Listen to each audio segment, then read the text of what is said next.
Hello student, आज की class में हम लोग पढ़ने वाले हैं 2025 का 822 बी वाई जो सेट आया है गणित का यूपी बोर्ड का, उसको सॉल्व करने वाले हैं। और इस क्रम में सेट नंबर फर्स्ट, सेकेंड और थर्ड 1 2 3 ये मैंने आपको पहले ही सॉल्व करा दिया है। आज हम लोग सेट नंबर 4 को सॉल्व करेंगे, जो कि प्रीवियस क्वेश्चन पेपर हैं यूपी बोर्ड की क्लास 10th के। तो अगर आपने इसके पहले के सेट्स नहीं देखे हैं तो आप उस पर क्लिक करके देख सकते हैं, और अगर आप इस डायरेक्ट यहाँ पर आए हैं तो इस क्लास को देखने के बाद उस क्लासेस को भी जरूर से जरूर अटेंड करिए। टोटल 7 सेट हैं, आज की कड़ी में चौथा सेट है, इसके बाद 5 6 7 और सेट आएंगे। 2024 के पहले से ही सभी सेट्स करा दिए गए हैं, 2023 के भी सभी सेट करा दिए गए हैं, 2022 के भी सेट हो चुके हैं। तो आप जाकर प्रीवियस पेपर के क्वेश्चंस को अच्छे से सॉल्व कर सकते हैं। डिस्क्रिप्शन में लिंक है, प्लेलिस्ट ओपन करिए और देखिए। इंग्लिश हो गया, आपका सामाजिक विज्ञान हो गया, हिंदी हो गया, सभी सेट्स आपके लिए अनसॉल्व जो है मैंने सॉल्व करा दिया है, तो आप उसको देख सकते हैं। तो चलिए बिना देर करते हुए प्रारंभ करते हैं। तो अगर आपके पास क्वेश्चन पेपर है तो ठीक है, और अगर क्वेश्चन पेपर नहीं है तो भी कोई बात नहीं है। आपके स्क्रीन पर क्वेश्चंस आते जाएंगे और आप उस क्वेश्चंस को अच्छे से देखते जाइएगा, और नहीं है तो आप किसी भी जो है पब्लिकेशन का अनसॉल्व ले सकते हैं और उससे सॉल्व कर सकते हैं। चलिए, सबसे पहले हम लोग बहुविकल्पी प्रश्नों को देखेंगे, उसके बाद खंड ब पर चलकर वर्णनात्मक प्रश्नों को देखेंगे। ठीक है, बहुविकल्पी प्रश्न आपको एमसीक्यू में करने होते हैं और एमआर सीट पर सॉल्व करना होता है, उस पर टिक करना होता है। चलिए, सबसे पहला प्रश्न देखिए क्या कह रहा है। कह रहा है किसी बहुपद एफ एक्स के लिए जो ग्राफ दिया गया है उस पर शून्यकों की संख्या। तो देखिए, जब भी शून्यकों की संख्या आपको निकालने के लिए कहा जाए तो यहाँ पर देखिए इस तरीके का जो है इमेज बना गया है। तो यहाँ पर आप देखिए कि ये जो एक्स अक्ष है, एक्स अक्ष को कितनी बार डिवाइड कर रहा है, तो एक बार यहाँ पे कट कर रहा है, एक बार यहाँ पर और एक बार यहाँ पर, 3 बार कर रहा है। इसका मतलब यहाँ पर जो शून्यकों की संख्या होगी वो 3 हो जाएगी। कितनी हो जाएगी? 3। जितनी बार कट करेगा उतनी शून्यकों की संख्या होती है, इसलिए ऑप्शन नंबर आपका जो है वो बी पहले का सही हो जाएगा। दूसरा प्रश्न देखिए, 156 का अभाज्य गुणनखंड क्या होगा? 156 का अभाज्य गुणनखंड निकालना है, तो सबसे पहले इसका गुणनखंड निकाल दीजिए, है ना। तो क्या कहेंगे कि 2 से जाएगा 7 हो जाएगा, 8 हो जाएगा, फिर 2 से काटिए 6, 2 तिहाई 6 हो जाएगा, और उसके बाद 2 9 18 हो जाएगा। अब 3 से जाएगा 13 बार जाएगा, और 13 एक बार जाएगा।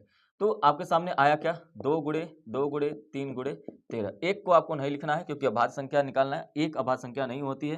तो ये 2 का गुणा 2 बार है, तो 2 स्क्वायर गुणे 3 गुणे 13। देखिए ऐसा किस ऑप्शन में है, तो आप कहेंगे कि ऑप्शन नंबर ए जो है इसका सही हो जाएगा दूसरे का। प्रश्न नंबर तीसरा देखिए, तीसरा क्या कह रहा है कि संख्याओं 175 तथा 91 का मौसा क्या होगा? 175, अगर आप 175 का गुणनखंड निकालें और 91 का गुणनखंड निकालें, तो इसको अगर आप डिवाइड करें तो पहले 5 से काट दीजिए। तो 5 से काटेंगे 3 बार, उसके बाद 25 हो जाएगा। फिर 5 से करेंगे 7 बार जाएगा, 7 से ये 1 हो जाएगा। लेकिन आप इसको काटेंगे तो ये 7 से जाएगा और 13 बार आएगा, फिर 13 1 हो जाएगा। तो दोनों में कॉमन क्या है? तो आप कहेंगे दोनों में जो कॉमन है वो 7 है, इसलिए जो आपका म स हो जाएगा वो 7 हो जाएगा, और ऑप्शन नंबर तीसरे का बी जो है वो सही हो जाएगा। आगे बढ़ते हैं प्रश्न नंबर 4। प्रश्न नंबर 4 देखिए क्या कह रहा है, ध्यान से देखिए।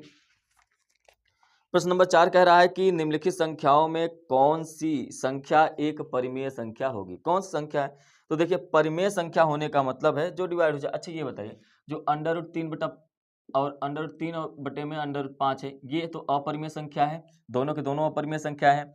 और अंडर रूट 2 में गुणा कर देंगे अंडर रूट 7 का, तो भी ये अपरिमेय संख्या है। अंडर रूट 12 ये भी आपका जो है अपरिमेय संख्या है, क्योंकि 2 बार हो जाएगा, तो ये 3 है, 2 अंडर रूट 3 इसका हो जाएगा, तो भी ये अपरिमेय संख्या है। लेकिन एक ऐसा मान जिसको p बटा q के रूप में चेंज कर सके, तो वो होता है आपका परिमेय संख्या। एक ही बचता है, अंडर रूट 5, अंडर रूट में 5 प्लस अंडर रूट में 7, दूसरे ब्रैकेट में है अंडर रूट में 5 माइनस अंडर रूट में 7। ये देखिए a प्लस बी, दूसरे ब्रैकेट में a माइनस बी का फार्मूला बन जाता है। a plus B, a minus B बराबर होता है a square minus B square. मतलब a जो है आपका अंडर रूट 5 है, इसका स्क्वायर, b जो है वो अंडर रूट 7 है, इसका स्क्वायर, और जब कर देंगे तो ये बनेगा 5 माइनस 7। क्या हो जाएगा? क्योंकि ये स्क्वायर से ये अंडर रूट कट जाएगा, स्क्वायर से अंडर रूट कट जाएगा, बचेगा 5 माइनस 7, जो कि आएगा -2। ये आपका क्या है? परिमेय संख्या। ये आपका क्या है? परिमेय संख्या है। तो अगर ये परिमेय संख्या है, इसलिए ऑप्शन नंबर कौन सही हो जाएगा? सी सही हो जाएगा चौथे का। पांचवें प्रश्न पर चलते हैं। पांचवा प्रश्न क्या कह रहा है कि ये जो रैखिक समीकरण दिया गया है, इसके युग्म का हल क्या होगा? कितने हल होंगे? तो जाहिर सी बात है इसके 2 ही हल होंगे। ठीक है, इसके कितने हल होंगे? 2 हल होंगे, क्योंकि x और y का अलग अलग मान आएगा। 2x प्लस वाई बराबर में 5 है, और 3x प्लस 2y बराबर में 8 है। इसको आपको सॉल्व करना पड़ेगा। तो x और y की जो है वैल्यू अलग अलग आएगी और इसके हिसाब से इसके जो युग्म का हल होगा वो होगा 2, इसलिए ऑप्शन नंबर इसका बी सही हो जाएगा। प्रश्न नंबर 6 देखिए, है ना। A1 AB B1 B2 A1 A2 B1 B2 और C1 C2 तीनों बराबर है ही नहीं, ठीक है। और जब तीनों बराबर नहीं तो दोनों जो मान आएंगे वो आपका क्या हो जाएगा, 2 आ सकता है। अब आगे कह रहा है कि 25वां पद निकालिए। देखिए 6वें प्रश्न में कह रहा है 6 है, 10 है, 14 है, डॉट डॉट डॉट करके इसका 25वां पद, ये पहला पद है मतलब ए, ये दूसरा पद है, तीसरा पद है। तो कह रहा है इसका जो 25वां मान होगा उसको आपको क्या करना है, फाइंड करना है, ठीक है। हम यहाँ पर ए, देखिए 25वां पद हम मानते हैं कि 25वां पद जो होगा टी 25वां बराबर क्या हो जाएगा, A plus N minus 1 into D, यही होता है। तो यहाँ पर ए का मान कितना है, 6 है, प्लस एन का मान कितना है, एन का मतलब ये कुल संख्या, यही तो आपको पता नहीं है। तो एन माइनस 1 और ये अच्छा 25वां पद है, एन का पता है ना टोटल कितने हैं, 25 संख्या है, तो 25 माइनस 1। डी का मान कितना है, 10 में से 6 घटाइए 4, 14 में से 10 घटाइए 4, मतलब इसका मान क्या है, 4। तो अब इसको आगे सॉल्व करेंगे तो ये 6 हो जाएगा, प्लस 25 में से 1 गया 24 गुणे 4 हो जाएगा। इसको और सॉल्व कर दीजिए, 6 प्लस 4 चौको 16, 4 दूनी 8 1 9, 24 चौका 96 और 96 400 104 आएगा। मतलब जो टी 25वां पद है वो कितना आएगा, 104, और ऑप्शन नंबर सही हो जाएगा। सही है, 6 6 12 सॉरी ये जोड़ने पर 96 और 6 102 होगा ना, तो 102 आ जाएगा। तो ऑप्शन नंबर सही हो जाएगा, ऑप्शन नंबर बी, 6वें का ऑप्शन नंबर बी सही हो जाएगा। क्लियर है, उम्मीद है सारे प्रश्न आपको अच्छे से समझ में आ रहे होंगे। प्रश्न नंबर 7 पर चलते हैं। प्रश्न नंबर 7 क्या कह रहा है, कह रहा है कि यदि द्विघात समीकरण x square plus 2x minus P बराबर 0 है तो इसका एक मूल 0। जब भी ऐसा प्रश्न आए, क्या दिया है, x square plus 2x plus sorry minus P बराबर में 0 दे रखा है, और एक मूल जो है वो क्या है आपका, एक मूल है आपका -2, मतलब पी एक्स के जगह पी -2 कर सकते हैं। तो जहां पर भी एक्स है वहां पर हमको क्या रखना पड़ेगा, -2। तो -2 का स्क्वायर प्लस 2 गुणे -2 माइनस पी बराबर में 0 हो जाएगा। अब ये -2 का स्क्वायर करेंगे तो 4 ही होगा, माइनस माइनस प्लस हो जाएगा, माइनस प्लस माइनस हो जाएगा, 2 दूनी 4 हो जाएगा, माइनस पी बराबर में 0 हो गया।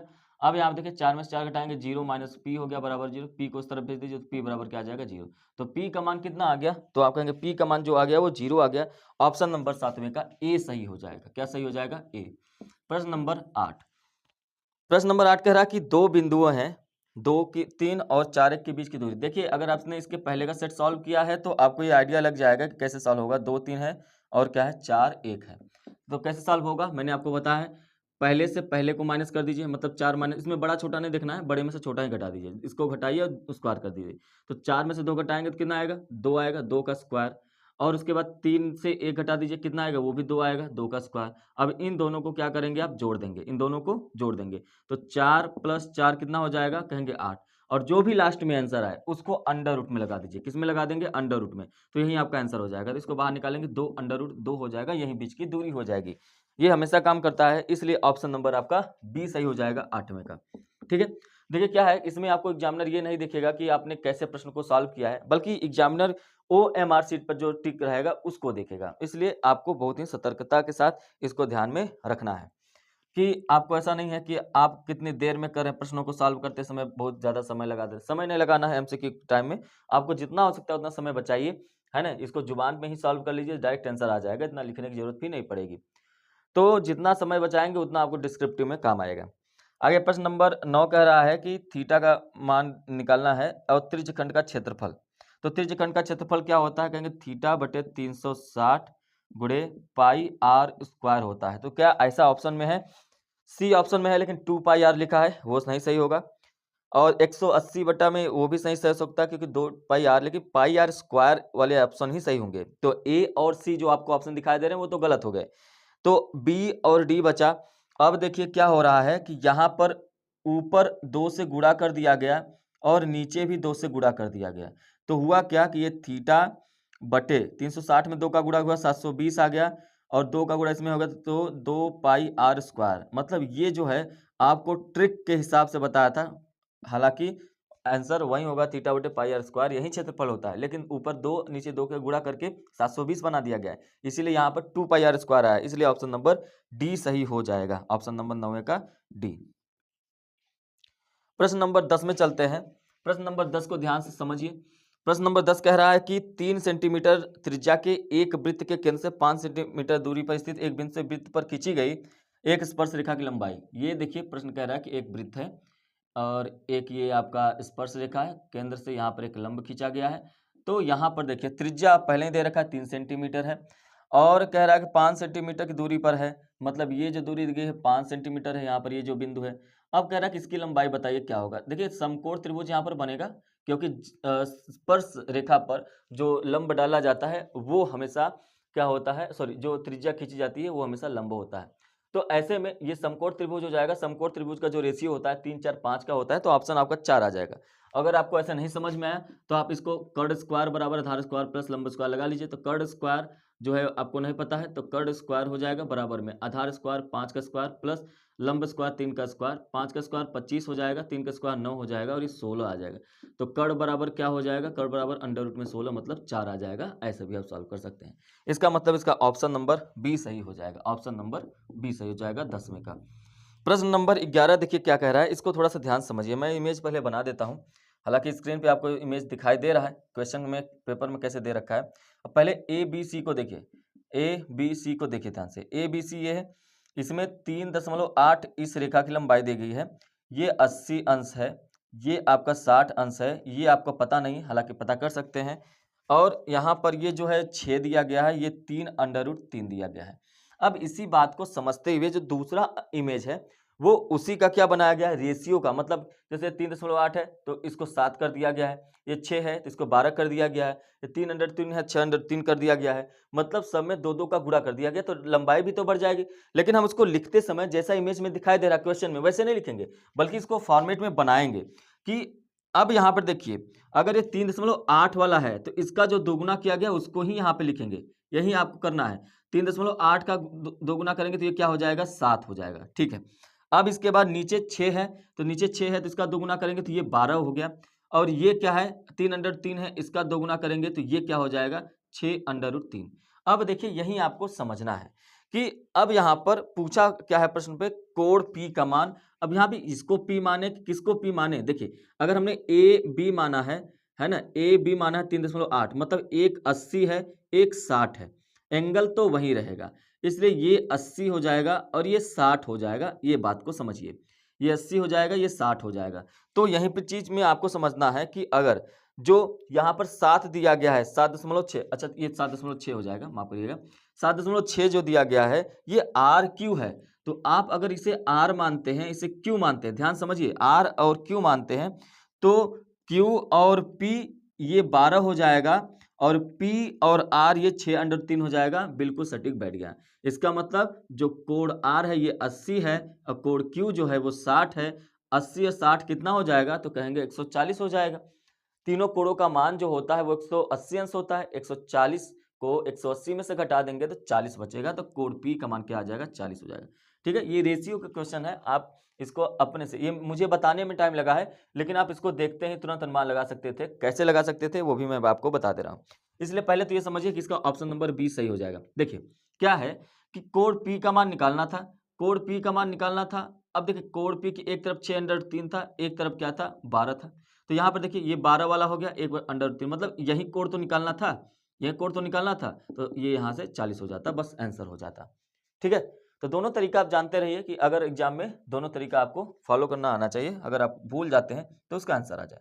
देखिए अगला प्रश्न है, अब अगर आपने सेट 1 2 3 पढ़ा है तो इसका आंसर तुरंत बता देंगे। बारंबारता बंटन का माध्यिका वर्ग, देखिए इसमें बारंबारता में सबसे बड़ा अंक क्या है, तो कहेंगे 18 है। तो 18 के ऊपर क्या है, 20 से 30, 18 के ऊपर क्या है, 20 से 30 से ही आपका क्या आंसर हो जाएगा, क्या हो जाएगा, आंसर हो जाएगा। इसलिए ऑप्शन नंबर ए सही हो जाएगा। ठीक है, अब इसको अगर आपको सॉल्व ही करना है कि हमको माध्यिका वर्ग निकालना है, तो पहले माध्यिका के लिए आप CF निकालेंगे। CF निकालेंगे तो n का मान निकालना पड़ेगा, n/2 करेंगे, वहां से आपको जो है बारंबारता निकलेगी। तो ध्यान में रखिए, जब भी आपसे बहुलक वर्ग पूछ ले, माध्यक वर्ग पूछ ले, तो हमेशा क्या करेंगे, हमेशा जो सबसे बड़ा बारंबारता में होगा उस अंक को देखेंगे और उसके ऊपर जो भी आपको वर्ग अंतराल दिया रहेगा वही आपका आंसर हो जाएगा। प्रश्न नंबर 13 को देखते हैं। प्रश्न नंबर 13, प्रश्न नंबर 13 कह रहा है कि यदि साइन थीटा बराबर कॉस थीटा है, क्या है, साइन थीटा बराबर में कॉस थीटा, तो बताइए थीटा का जो मान है वो क्या होगा। अब यहां पर एक चीज देखिए, ऑप्शन में आपको 60, 30, 0, 45 दे रखा है। अगर आपने थोड़ा सा भी फॉर्मूला पढ़ा हुआ है साइन थीटा और कॉस थीटा, तो साइन 45 अंश का मान 1/√2, कॉस 45 अंश का मान 1/√2, तभी तो दोनों के बराबर हो गए। मतलब थीटा का मान क्या होना चाहिए, 45 होना चाहिए, तभी ये साइन 45 अंश का मान 1/√2 हो जाएगा, ये भी कॉस 45 अंश का मान क्या हो जाएगा, 1/√2 हो जाएगा। मतलब जो थीटा का मान होगा वो 45 होना चाहिए। ऑप्शन नंबर क्या हो जाएगा, ऑप्शन नंबर बी। ठीक है, ऑप्शन नंबर क्या हो जाएगा, बी। अगर आपको इसको सॉल्व भी करना है तो आप सॉल्व कर सकते हैं, कॉस ब्रैकेट में 90 माइनस थीटा करके सॉल्व कर सकते हैं, तो इतना आगे बढ़ने की जरूरत नहीं होती है, आपको यहाँ पे दिमाग लगाना होता है। तो अब इसके बाद है प्रश्न नंबर 14। प्रश्न नंबर 14 देखिए क्या कह रहा है, कह रहा है कि cos 0 अंश का मान क्या होगा। अरे cos 0 अंश का मान 1 होगा, cos 0 अंश का मान कितना होता है, 1 होता है, इसलिए ऑप्शन नंबर ए सही हो जाएगा। बस इतना ही करना है, ठीक है। अब आगे बढ़ते हैं प्रश्न नंबर 15 की तरफ। प्रश्न नंबर 15, प्रश्न नंबर 15 कह रहा है कि tan 2a बराबर, देखिए ध्यान से, tan 2a बराबर 1 दे रखा है, तो कह रहा है कि a का मान ज्ञात करिए। देखिए एक का जो मान होता है ना, तो अब आप यहाँ पे समझिए, अगर एक का जो मान होता है वो होता है tan 45 अंश का मान। अब हमेशा क्यों कर रहे हैं, क्योंकि tan से tan का जब हम कंपेरिजन करेंगे तो tan को हटा देंगे, तो बचेगा क्या, कहेंगे 2a बराबर में 45 अंश बचेगा। अब a बराबर क्या हो जाएगा, 45/2 हो जाएगा, और इसको डिवाइड करेंगे तो 22 सही 1/2 आ जाएगा, इतना डिग्री। तो a का मान कितना आ गया, 22 सही 1/2, ऑप्शन नंबर बी सही हो जाएगा। तो इसलिए 15 का ऑप्शन नंबर बी। प्रश्न नंबर 16 कह रहा है कि sec A plus tan a, sec A plus tan a, ये ब्रैकेट में करिए, और इसके बाद कह रहा है कि 1 माइनस साइन ए, 1 माइनस साइन ए, ये कह रहा है। तो कह रहा है कि आपको इसका मान निकालना है, ऑप्शन में आपके पास सारे ऑप्शंस दे रखे हैं, ठीक है। सेक ए बराबर क्या होता है, 1/cos a। जब भी ट्रिगोनोमेट्री आए तो आप हमेशा उसको साइन कॉस में ही चेंज करिए, हमेशा छोटा से छोटा कर दीजिए। tan a बराबर क्या होता है, तो आप कहेंगे साइन ए बटे में cos a होता है, क्या होता है, साइन ए बटे में cos a, और इधर क्या दे रखा है, 1 माइनस साइन ए दे रखा है। अगर हम इसको यहाँ पे देखें, cos a पहले से ही दे रखा है, तो ये हो जाएगा 1 प्लस साइन ए बटे में क्या हो जाएगा, cos a, क्योंकि जब हर बराबर होता है, हर सेम होता है, तो ऊपर जुड़ जाते हैं या घट जाते हैं। और दूसरे ब्रैकेट में क्या हो जाएगा, 1 माइनस साइन ए। अब देखिए ये आपको कॉपी में सॉल्व तो नहीं करना है, तो आपको अपना दिमाग लगाना है। a प्लस बी ये हो गया, और a माइनस बी ये हो गया। अगर ये a प्लस बी हो गया, ये a माइनस बी हो गया, तो ये हो जाएगा 1 का square minus sine square a। अब 1 का चाहे स्क्वायर करिए चाहे क्यूब करिए, कोई फर्क नहीं पड़ता, इसलिए इसको हटा देते हैं। तो ये हो जाएगा cos a, 1 minus sine square a बराबर होता है cos स्क्वायर a, ठीक है, बच्चे में cos a, तो cos स्क्वायर से एक कट जाएगा, बचेगा cos a, ठीक है। तो इसलिए ऑप्शन नंबर इसका सही हो जाएगा डी। 16 का ऑप्शन नंबर क्या सही हो जाएगा, डी सही हो जाएगा। प्रश्न नंबर 17, प्रश्न नंबर 17 कह रहा है, ध्यान से देखिए, किसी बारंबारता बंटन के माध्य और माध्यिका क्रमशः 26.1 और जो है 25.8 है, तो बंटन के लिए बहुलक, क्या कह रहा है, बहुलक। तो बहुलक बराबर होता है 3 गुणे माध्यिका, 3 गुणे माध्यिका माइनस 2 गुणे माध्य, 2 गुणे माध्य, ठीक है। तो इस तरीके से आप समझ, 2 गुणे माध्य। अब यहाँ आप देखें 3 गुणे माध्यिका का मान कितना दे रखा है, 25.8 माइनस 2 गुणे माध्य का मान कितना दे रखा है, 26.1। अब देखिए यहाँ पर जब आप 25.8 से 3 का गुणा करेंगे तो ये आ जाएगा 77.4 माइनस 26.1 में 2 का गुणा करेंगे, 26 दूना 52.2 आ जाएगा। 77.4 में से 52.2 घटा देंगे तो आपका आ जाएगा 25.2। अब देखिए किस ऑप्शन में ये है, तो ये ऑप्शन नंबर सी में है, इसलिए 17 का ऑप्शन नंबर सी सही हो जाएगा। क्लियर है, उम्मीद है कि ये सभी प्रश्न आपको समझ में आ रहे होंगे। आगे बढ़ते हैं प्रश्न नंबर 18। प्रश्न नंबर 18 क्या कह रहा है कि निम्नलिखित सारणी का बहुलक वर्ग। मैंने पहले ही बताया सबसे बड़ा बारंबारता देखिए 12 है, और 12 के ऊपर क्या लिखा है, 10 से 15, इसलिए इसका ऑप्शन नंबर डी सही हो जाएगा, 18 का डी। प्रश्न नंबर 19, प्रश्न नंबर 19 कह रहा है कि यदि एक आयताकार खेत का क्षेत्रफल 30 मीटर स्क्वायर है, एक आयताकार खेत है, इसका जो क्षेत्रफल है, ये लंबाई हो गया, ये चौड़ाई हो गया, ये भी लंबाई, ये भी चौड़ाई, और इसका जो क्षेत्रफल है लंबाई गुणे चौड़ाई, वो कह रहा है 30 सेंटीमीटर है ना, 30 मीटर स्क्वायर है, आंसर नहीं। तो यदि इसकी लंबाई इसकी चौड़ाई से चौड़ाई x से, मतलब पहले कह रहा है कि इसकी जो चौड़ाई है ना वो x है, क्या है x, पहले बता दे रहा है चौड़ाई x है, तो x से 1 मीटर अधिक है लंबाई, मतलब ये x प्लस 1 है, ठीक है, तो ये x प्लस 1, मतलब जो लंबाई है वो x प्लस 1 है, जो चौड़ाई है वो x है और ये 30 है। तो कह रहा है कि x का मान ज्ञात करिए। क्या कह रहा है?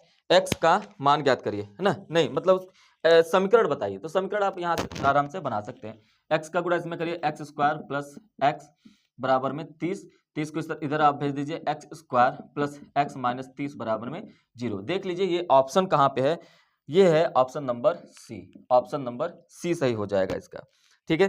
आगे है प्रश्न नंबर 20। प्रश्न नंबर 20 देखिए कह रहा है कि एक पासे को एक बार फेंकने पर सम संख्या प्राप्त होने की प्रायिकता।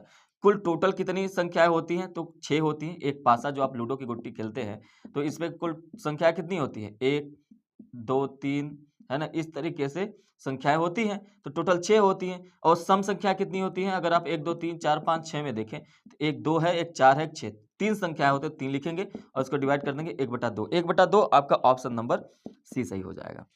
तो आपने देखा यहाँ पर बहुविकल्पी प्रश्नों को हमने सॉल्व किया। बहुविकल्पी प्रश्नों को सॉल्व करने पर आपको पता चला कि आपका कितना समय जो है जाता है, कम से कम समय। आप इससे भी कम समय यूज कर सकते हैं अगर आप पूरा सेट सॉल्व करें तो। अब चलते हैं खंड ब वर्णनात्मक प्रश्नों पर। पहले का क, देखिए प्रश्न आपके स्क्रीन पे है। सिद्ध कीजिए कि 7√5 एक अपरिमेय संख्या है। तो 7√5 एक अपरिमेय संख्या है, तो सबसे पहले क्या करेंगे, हम इसको मान लेते हैं, उल्टा मान लेते हैं कि नहीं ये अपरिमेय संख्या नहीं है बल्कि ये एक परिमेय संख्या है। तो सबसे पहला आपका काम हमेशा ही होना चाहिए कि माना 7√5 एक परिमेय संख्या है। जब भी आप मानेंगे कि यह एक परिमेय संख्या है तो आप एक बात समझ जाइएगा कि इसका मतलब ये हो गया कि इसको भिन्न में बदला जा सकता है। मतलब 7√5 बराबर क्या हो जाएगा, p/q के रूप में हो जाएगा, जहां पर q is not equal to 0 होना चाहिए। अच्छी बात है। अच्छा, अगर हम 7 को इस तरफ भेज दें तो ये क्या हो जाएगा, √5 बराबर में p/7q। अब अगर एक बात देखें तो मैंने पहले ही कहा कि परिमेय संख्या होने का शर्त ये होता है कि वह बटे में हो जाना चाहिए। तो ये देखिए p/q जो है p/q के रूप में ही तो है, ये p हो गया, ये q के रूप में है, बटे के रूप में है। इसका मतलब ये आपका क्या है, परिमेय संख्या। ये क्या है, ये परिमेय संख्या। लेकिन इस तरफ देखिए ये क्या है, ये आपका एक अपरिमेय संख्या है, क्योंकि √5 तो एक अपरिमेय संख्या होती है। इसका मतलब ये है कि हमारा जो मानना है वो गलत है, क्योंकि कभी भी एक अपरिमेय संख्या परिमेय संख्या के बराबर नहीं हो सकता है।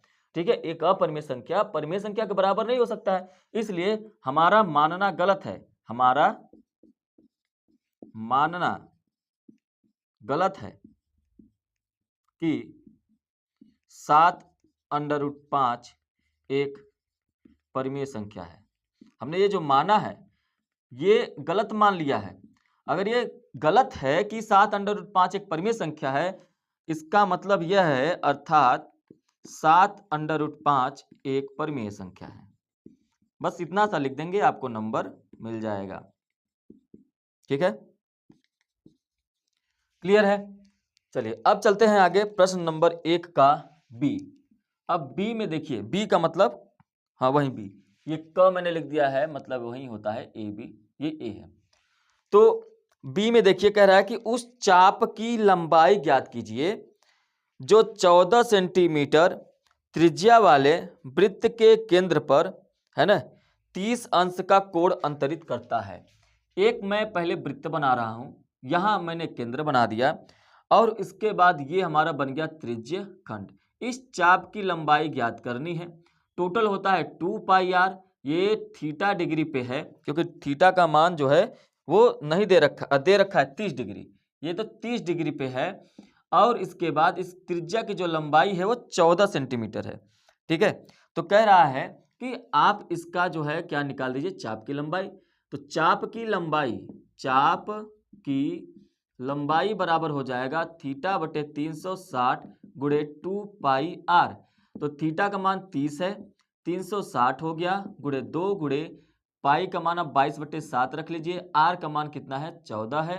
अब डिवाइड करिए, 0 से 0 काट दीजिए, 3 से इसको काटिए 12 बार जाएगा, 2 से इसको फिर काट दीजिए 6 हो जाएगा, 7 से इसको काट दीजिए 2 हो जाएगा, 7 7 दूना 14, 2 फिर इसको काट दीजिए 3 हो जाएगा, बचा क्या, 22/3। डिवाइड इसको करेंगे 3 सत्ते 21 हो जाएगा। फिर 1 बचेगा और फिर 3 त्रिका 9 हो जाएगा, तो 7.33 इसका आंसर आ जाएगा। यही आपका क्या हो जाएगा, आंसर हो जाएगा। क्लियर है? तो ये हो गया आपका पहले का बी। आगे बढ़ते हैं और पहले का सी देखते हैं। तो प्रश्न कह रहा है कि उस बिंदु के निर्देशांक ज्ञात कीजिए जो बिंदुओं ए और बी को मिलाने वाले रेखाखंड को 3:2 के अनुपात में विभाजित करती है। देखिए यहीं पर देख लेते हैं, प्रश्न नंबर पहले का सी है। तो यहां पर देखिए, अगर एक रेखाखंड हम बनाए, एक रेखाखंड इस तरीके से हमने एक रेखाखंड बनाया जहां पर ये ए बिंदु है और ये बी बिंदु है, और यहां पर हम मान लेते हैं कि ये सी बिंदु है और ये x, y हो जाएगा क्योंकि इसका मान ही निकालना है। और उसके बाद जो ए बिंदु दे रखा है वो 3,4 दे रखा है, जो बिंदु बी दे रखा है वो -2,-1 दे रखा है। लेकिन ये भी दे रखा है कि इन दोनों का जो अनुपात है 3:2 में है, 3:2 में है। यहाँ पर एक बात समझना पड़ेगा आपको कि अगर ये x1 है तो ये y1 हो जाएगा, अब x2 और y2 हो जाएगा। अगर आप यहाँ पे मान देखें तो ये m1 और m2 भी हो गया है, मैंने लिख दिया है। अब यहाँ पर देखिए, अगर आप देखें x1 का मान, तो x1 बराबर क्या आ गया है, 1 आ गया, सॉरी 3 आ गया है। तो x2 का मान कितना आ गया है, x2 का मान -2 हो गया है। y1 का मान अगर आप देखें तो 4 है और वहीं पे y2 का जो मान है वो कितना है, -1 है। m1 का जो मान आ गया वो आपका क्या हो गया है, 3, और m2 का जो मान आ गया वो क्या हो गया है, 2 आ गया है। अब यहाँ पर एक बात समझिएगा कि ये जो m1 m2 है, कहीं कहीं बुक्स में आपको m और n दिया, तो कोई नहीं फर्क पड़ता है, आप कुछ भी मान रख सकते हैं, m1 m2 mn a b c d कुछ भी आप मान रख लीजिए, कोई फर्क नहीं पड़ता है। बस ध्यान रखिएगा कि ये रेशियो होता है, अनुपात होता है। ठीक है, अब हमको इस बिंदु का ये निर्देशांक निकालना है, तो यहाँ पर हम कर देते हैं c, और इसका जो निर्देशांक होगा x, y हमने माना है बराबर में। अब यहाँ पर देखिए, इसको फार्मूला में लिखने का तरीका क्या होता है, ध्यान समझिए। सबसे पहले आप लिखे m1 प्लस m2 बटे में m1 प्लस m2, फिर कॉमा दीजिए, फिर लिखिए m1 प्लस m2 बटे में m1 प्लस m2। कितना आसान है फार्मूला ये, क्योंकि अब ये x का है, क्योंकि ये x का है और ये y का है, तो इसका मतलब यहाँ पे x2 और यहाँ पे लिखेंगे x1, यहाँ पे y2 और यहाँ पे लिखेंगे y1। कितना आसान हो गया, फार्मूला आपको याद करने की जरूरत पड़ी नहीं। अब जो मान यहाँ पे है उसको हम यहाँ पे रख देंगे। अगर ये रखते हैं तो m1 का मान कितना है, 3 है, गुणे x2 का मान कितना है, x2 का मान -2 है, प्लस m2 का मान कितना है, 2 है, गुणे x1 का मान कितना है, 3 है, बटे में 3 और 2 जोड़ देंगे तो ये 3 2 क्या हो जाएगा, 3 + 2 हो जाएगा, कॉमा m1 का मान कितना है, 3 है, गुणे y2 का मान कितना है, -1 है, प्लस m2 का मान कितना है, 2 है, गुणे y1 का मान कितना है, 4 है, तो यहाँ पे 4 लिखेंगे, बटे में 3 + 2 m1 + m2 हो जाएगा, बराबर। इसको आप ब्रैकेट में रखिए क्योंकि अभी आपका आंसर आने वाला है।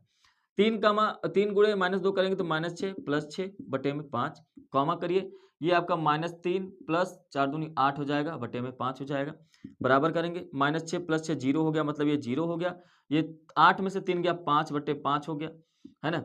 तो अगर आप यहाँ पे देखिए तो c जो x, y आया है वो आया है 0, कामा में 5 से 5 कट गया, 1 आ जाएगा, 1। तो ये आपका क्या हो जाएगा, आंसर हो जाएगा। ये जो बिंदु है वो 0,1 पर जो है विभाजित करती है। क्लियर है? चलिए अब आगे बढ़ते हैं और प्रश्न नंबर पहले का डी देखते हैं। देखिए कह रहा है कि x का मान ज्ञात करना है आपको, जिसके लिए बिंदुओं x, 2 और 6, 5 के बीच की दूरी का जो मात्रक है वो 5 है, 5 मात्रक दे रखा है। तो सबसे पहले आप एक बात समझिए कि पहले का डी, यहाँ पर एक मैं रेखाखंड बना रहा हूँ, ये बिंदु हो गए, ये ए हो गया और ये बी हो गया। तो जो बी दे रखा है वो 6, 5 और जो ए दे रखा है वो दे रखा है x, 2, और यहाँ से यहाँ तक की जो बीच की दूरी दे रखी है, यहाँ से यहाँ तक ये 5 मात्रक दे रखा है। ठीक है, तो यहाँ पर देखिए दूरी का फार्मूला होता है, दूरी का फार्मूला क्या होता है, बराबर में अंडर रूट में होता है x2 - x1 का whole square plus y2 - y1 का होल स्क्वायर। ठीक है, ये फार्मूला होता है। तो यहाँ पर अगर आप देखें तो ये x1 y1 है, ये x2 y2 है, मतलब इसका मान आप अच्छे से लिखेंगे कि x1 बराबर x, y1 बराबर 2, x2 बराबर 6, y2 बराबर 5, ऐसे लिखेंगे। दूरी कितना दे रखा है, दूरी बराबर 5, तो यहाँ पे लिखेंगे दूरी की जगह पे 5, दूरी की जगह पे क्या लिखेंगे, 5 लिख देंगे। ठीक है, फिर अंडर रूट में ये हो जाएगा x2 का मान कितना है, x2 का मान 6 - x1 का मान कितना है x, इसका whole square plus y2 - y1 है, तो y2 का मान कितना है 5 माइनस y1 का मान कितना है 2, इसका होल स्क्वायर। तो 5 बराबर क्या हो जाएगा, कहेंगे अंडर रूट में 6 माइनस एक्स का होल स्क्वायर प्लस 5 माइनस 2 मतलब 3 का स्क्वायर हो जाएगा। अब देखिए इस अंडर रूट को हमको क्या करना है, इस तरफ भेज देना है। इस तरफ भेजने पर अंडर रूट जब इस तरफ आएगा तो ये स्क्वायर में हो जाएगा, तो ये 5 का स्क्वायर हो जाएगा बराबर 6 माइनस एक्स का होल स्क्वायर प्लस 3 का स्क्वायर मतलब 9। 9 को आप इस तरफ भेजिए तो 25, 5 का स्क्वायर हो जाएगा माइनस 9 हो जाएगा बराबर 6 माइनस एक्स का होल स्क्वायर हो जाएगा। 25 में से 9 घटाएंगे तो क्या आ जाएगा 16 आ जाएगा, 6 माइनस एक्स का होल स्क्वायर। ध्यान रखिएगा यहाँ पर बच्चे बहुत ज़्यादा गलती कर देते हैं कि ये x माइनस 6 का होल स्क्वायर जो दे रखा है इसको a माइनस बी का होल स्क्वायर ओपन कर देते हैं। नहीं करना है, करेंगे तो भी आंसर आएगा लेकिन वो बहुत ही लेंदी हो जाएगा, बहुत ही बड़ा हो जाएगा, तो वो आपको नहीं करना है। आपको स्क्वायर को साथ में लेकर चलना है। अब देखिए क्या हो जाएगा, इस स्क्वायर को आप इस तरफ भेजेंगे तो ये अंडर रूट में क्या हो जाएगा 16 हो जाएगा बराबर में बचा 6 माइनस एक्स। अंडर रूट 16 मतलब 4 हो जाएगा, 6 माइनस एक्स हो जाएगा। अब माइनस 6 को इस तरफ भेजिए, 4 माइनस 6 बराबर माइनस एक्स हो जाएगा। 4 में से 6 घटाएंगे तो माइनस 2 आ जाएगा, माइनस एक्स के बराबर ये माइनस से माइनस कट जाएगा। एक्स बराबर क्या आ गया 2 आ गया, एक्स बराबर क्या आ गया 2 आ गया। तो एक्स का मान ही तो पूछा था, इसलिए आपका आंसर क्या हो जाएगा 2। क्लियर है, तो ये बिल्कुल सटीक है। अगर आप यहाँ पर चाहें तो द्विघात समीकरण जब लगा देंगे a माइनस बी का होल स्क्वायर ओपन कर देंगे तो वहां पे आंसर आपका 2 या 10 आएगा, लेकिन जो परफेक्ट आंसर है वो आपका 2 ही है। क्लियर है, चलिए प्रश्न नंबर पहले का डी हो गया। अब प्रश्न नंबर पहले का ई को देख लेते हैं। ई में देखिए क्या कह रहा है कि 1 प्लस, ध्यान से देखिए 1 प्लस सेक थीटा बटे में कॉस सेक थीटा बराबर में क्या दे रखा है साइन स्क्वायर थीटा और बटे में दे रखा है 1 minus cos theta, 1 minus cos theta की। ठीक है, कोई बात नहीं है। ये आपका लेफ्ट हैंड साइड है, तो पहले लेफ्ट हैंड साइड को सॉल्व कर लेते हैं और फिर उसके बाद इस तरफ है आपका राइट हैंड साइड, तो राइट हैंड साइड को भी सॉल्व कर लेंगे। क्लियर है, तो अगर हम लेफ्ट हैंड साइड को सॉल्व करें, अगर हम लेफ्ट हैंड साइड को सॉल्व करके राइट हैंड साइड को सॉल्व करके बराबर कर दे तो दोनों बराबर हो जाएंगे, तो हमारा प्रूफ हो जाएगा। अगर हम 1 प्लस सेक थीटा को लेते हैं बटे में सेक थीटा, तो एक बात देखिए कि यहाँ पर आपको पता होगा, पहले हम लेफ्ट हैंड राइट को सॉल्व कर रहे हैं, तो सेक थीटा बराबर क्या होता है, कहेंगे कि 1 बटा कॉस थीटा होता है। अच्छी बात है, तो यहाँ पर हम 1 प्लस 1 बटा कॉस थीटा रख लेंगे। ठीक है, बटे में यहाँ पर भी 1 बटा कॉस थीटा रख लेंगे और आगे सॉल्व करेंगे। अगर इसका एलसीएम लेंगे तो कॉस थीटा प्लस 1 हो जाएगा बटे में कॉस थीटा, और नीचे तो है ही, नीचे तो पहले से ही है, क्या है 1 बटे में कॉस थीटा। ठीक है, कॉस थीटा से कॉस थीटा कट जाएगा तो बचेगा क्या कॉस थीटा प्लस 1 बच जाएगा। ठीक है, अब यहीं पर अगर हम राइट हैंड साइड को सॉल्व करें, अब हम बात कर रहे हैं राइट हैंड साइड की, राइट हैंड साइड को सॉल्व करें तो राइट हैंड साइड में दिया है साइन स्क्वायर थीटा बटे में 1 माइनस कॉस थीटा। तो साइन स्क्वायर थीटा बराबर क्या होता है, तो कहेंगे कि 1 माइनस कॉस स्क्वायर थीटा होता है। साइन स्क्वायर थीटा की जगह पे 1 माइनस कॉस स्क्वायर थीटा लिख सकते हैं, 1 माइनस कॉस स्क्वायर थीटा बटे में 1 माइनस कॉस थीटा हो जाएगा। उम्मीद है कि ये बात आपको समझ में आई होगी। इसी को आगे बढ़ाते हुए हम यहाँ पे सॉल्व कर देते हैं इसको। इसी को आगे बढ़ाते हुए अगर हम सॉल्व करें तो ये देखिए 1 माइनस कॉस स्क्वायर थीटा जो दे रखा है, आपको पता है कि ये 1 का स्क्वायर कर दीजिए चाहे 1 का 100 कर दीजिए घात में, वो फर्क नहीं पड़ता है। अगर हम 1 का स्क्वायर कर दें और ये भी देखिए स्क्वायर में, तो ए स्क्वायर माइनस बी स्क्वायर बन जाएगा। इसका मतलब ए माइनस बी, ए प्लस बी मतलब 1 प्लस कॉस थीटा, दूसरे ब्रैकेट में 1 माइनस कॉस थीटा कर सकते हैं। तो यहाँ पर हम लिखेंगे कि 1 प्लस कॉस थीटा पहले ब्रैकेट में, दूसरे ब्रैकेट में 1 माइनस कॉस थीटा और बटे में क्या है 1 माइनस कॉस थीटा पहले से ही है। तो हम क्या करेंगे, इसको और इसको काट देंगे। यहाँ पर आप लिख लीजिए कि ए स्क्वायर माइनस बी स्क्वायर बराबर होता है ए माइनस बी और ए प्लस बी। ये कट जाएगा तो बराबर में फिर बचेगा क्या, कहेंगे 1 प्लस कॉस थीटा। अब यहाँ पर आप देखिए कि लेफ्ट हैंड साइड में क्या आया था 1 प्लस कॉस थीटा, चाहे कॉस थीटा प्लस 1, और यहाँ पर भी वही आया है ना। चाहे आप 3 में 5 जोड़िए चाहे 5 में 3 जोड़िए, आएगा 8 ही, दोनों बराबर ही होंगे। चाहे आप कॉस थीटा प्लस 1 करिए, 1 प्लस कॉस थीटा करिए, दोनों बराबर हो गए। इसलिए आप कर सकते हैं कि LHS बराबर में हो गया RHS, लेफ्ट हैंड साइड बराबर में राइट हैंड साइड, इति सिद्धम।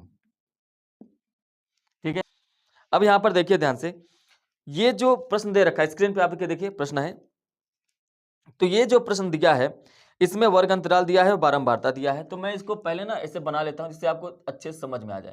तो यहाँ पर देखिए मैं बनाऊंगा वर्ग अंतराल। क्या बनाऊंगा? वर्ग अंतराल। ये आपका वर्ग अंतराल है और उसके बाद यहाँ पर क्या है? बारंबारता हो जाएगा। बारंबारता का मतलब होता है एफ आई। ठीक है, इसके बाद क्योंकि हमको क्या निकालना है? माध्य निकालना है। तो माध्य का फार्मूला आपको पता होना चाहिए। माध्य का फार्मूला होता है सिग्मा एफ आई बटे में sigma F I into X I. अच्छा, ये एक्स आई आ गया, इसका मतलब हमको एक्स आई भी निकालना पड़ेगा और एफ आई इंटू एक्स आई है, मतलब एफ आई इंटू एक्स आई भी निकालना पड़ेगा। ठीक है, प्रश्न में क्या दे रखा है? 0 से 6, 6 से 12, 12 से 18 और 18 से 24 और 24 से 30 दे रखा है। बारंबारता में 5, 9, 10, 5 दिया है, 9 दिया है, 10 दिया है, 12 दिया है और 4 दे रखा है। ये आपके बारंबारता दे रखे हैं। अब यहां से हमको निकालना है एक्स आई। तो एक्स आई निकाला कैसे जाता है कि इन दोनों को जोड़कर 2 से भाग दे दीजिए। 6 और 0 जोड़ेंगे 6 और 2 से भाग देंगे तो 3 आ जाएगा। तो यहां पर आप लिखेंगे 3 लिख देंगे। ठीक है, अब इसके बाद 6 और 12 जोड़ देंगे 18 आएगा। 18 में 2 से भाग दे दीजिए, कितना आ जाएगा? तो कहेंगे 9 आ गया। अब एक बात देखिए, यहाँ पे कितने का गैप है? 6 का। ये 12 में 6 गया 6, 18 में 6 गया 6। तो आपको बार बार भाग देने की जरूरत नहीं है, आप बस 6 6 जोड़ते जाइए। 3 3 6 9 और 9 6 15 हो जाएगा, 15 6 21 हो जाएगा, 21 और 6 कितना हो जाएगा? 27 हो जाएगा। इस तरीके से आप लिख लीजिए। तो यहाँ पर ये एक्स आई का मान आया है। अब हमको जरूरत है एफ आई इंटू एक्स आई। ये कहाँ से आएगा? तो ये एफ आई आपने यहाँ पे निकाला, एक्स आई यहाँ पे निकाला, मतलब इन दोनों का मल्टीप्लाई करके यहाँ पे लिखना है। तो 5 में 3 का गुणा करेंगे तो ये 15 आएगा। 9 में 9 का गुणा करेंगे 81 आएगा। 10 में 15 का गुणा करेंगे 150 आएगा। और ये 21 में 12 का गुणा कर देंगे तो आ जाएगा 252। कितना आ जाएगा? 252। 27 में 4 का गुणा कर देंगे तो आएगा 108। तो अब यहाँ पर देखिए निकालना क्या था? एक तो सिग्मा, सिग्मा का मतलब होता है कुल योग।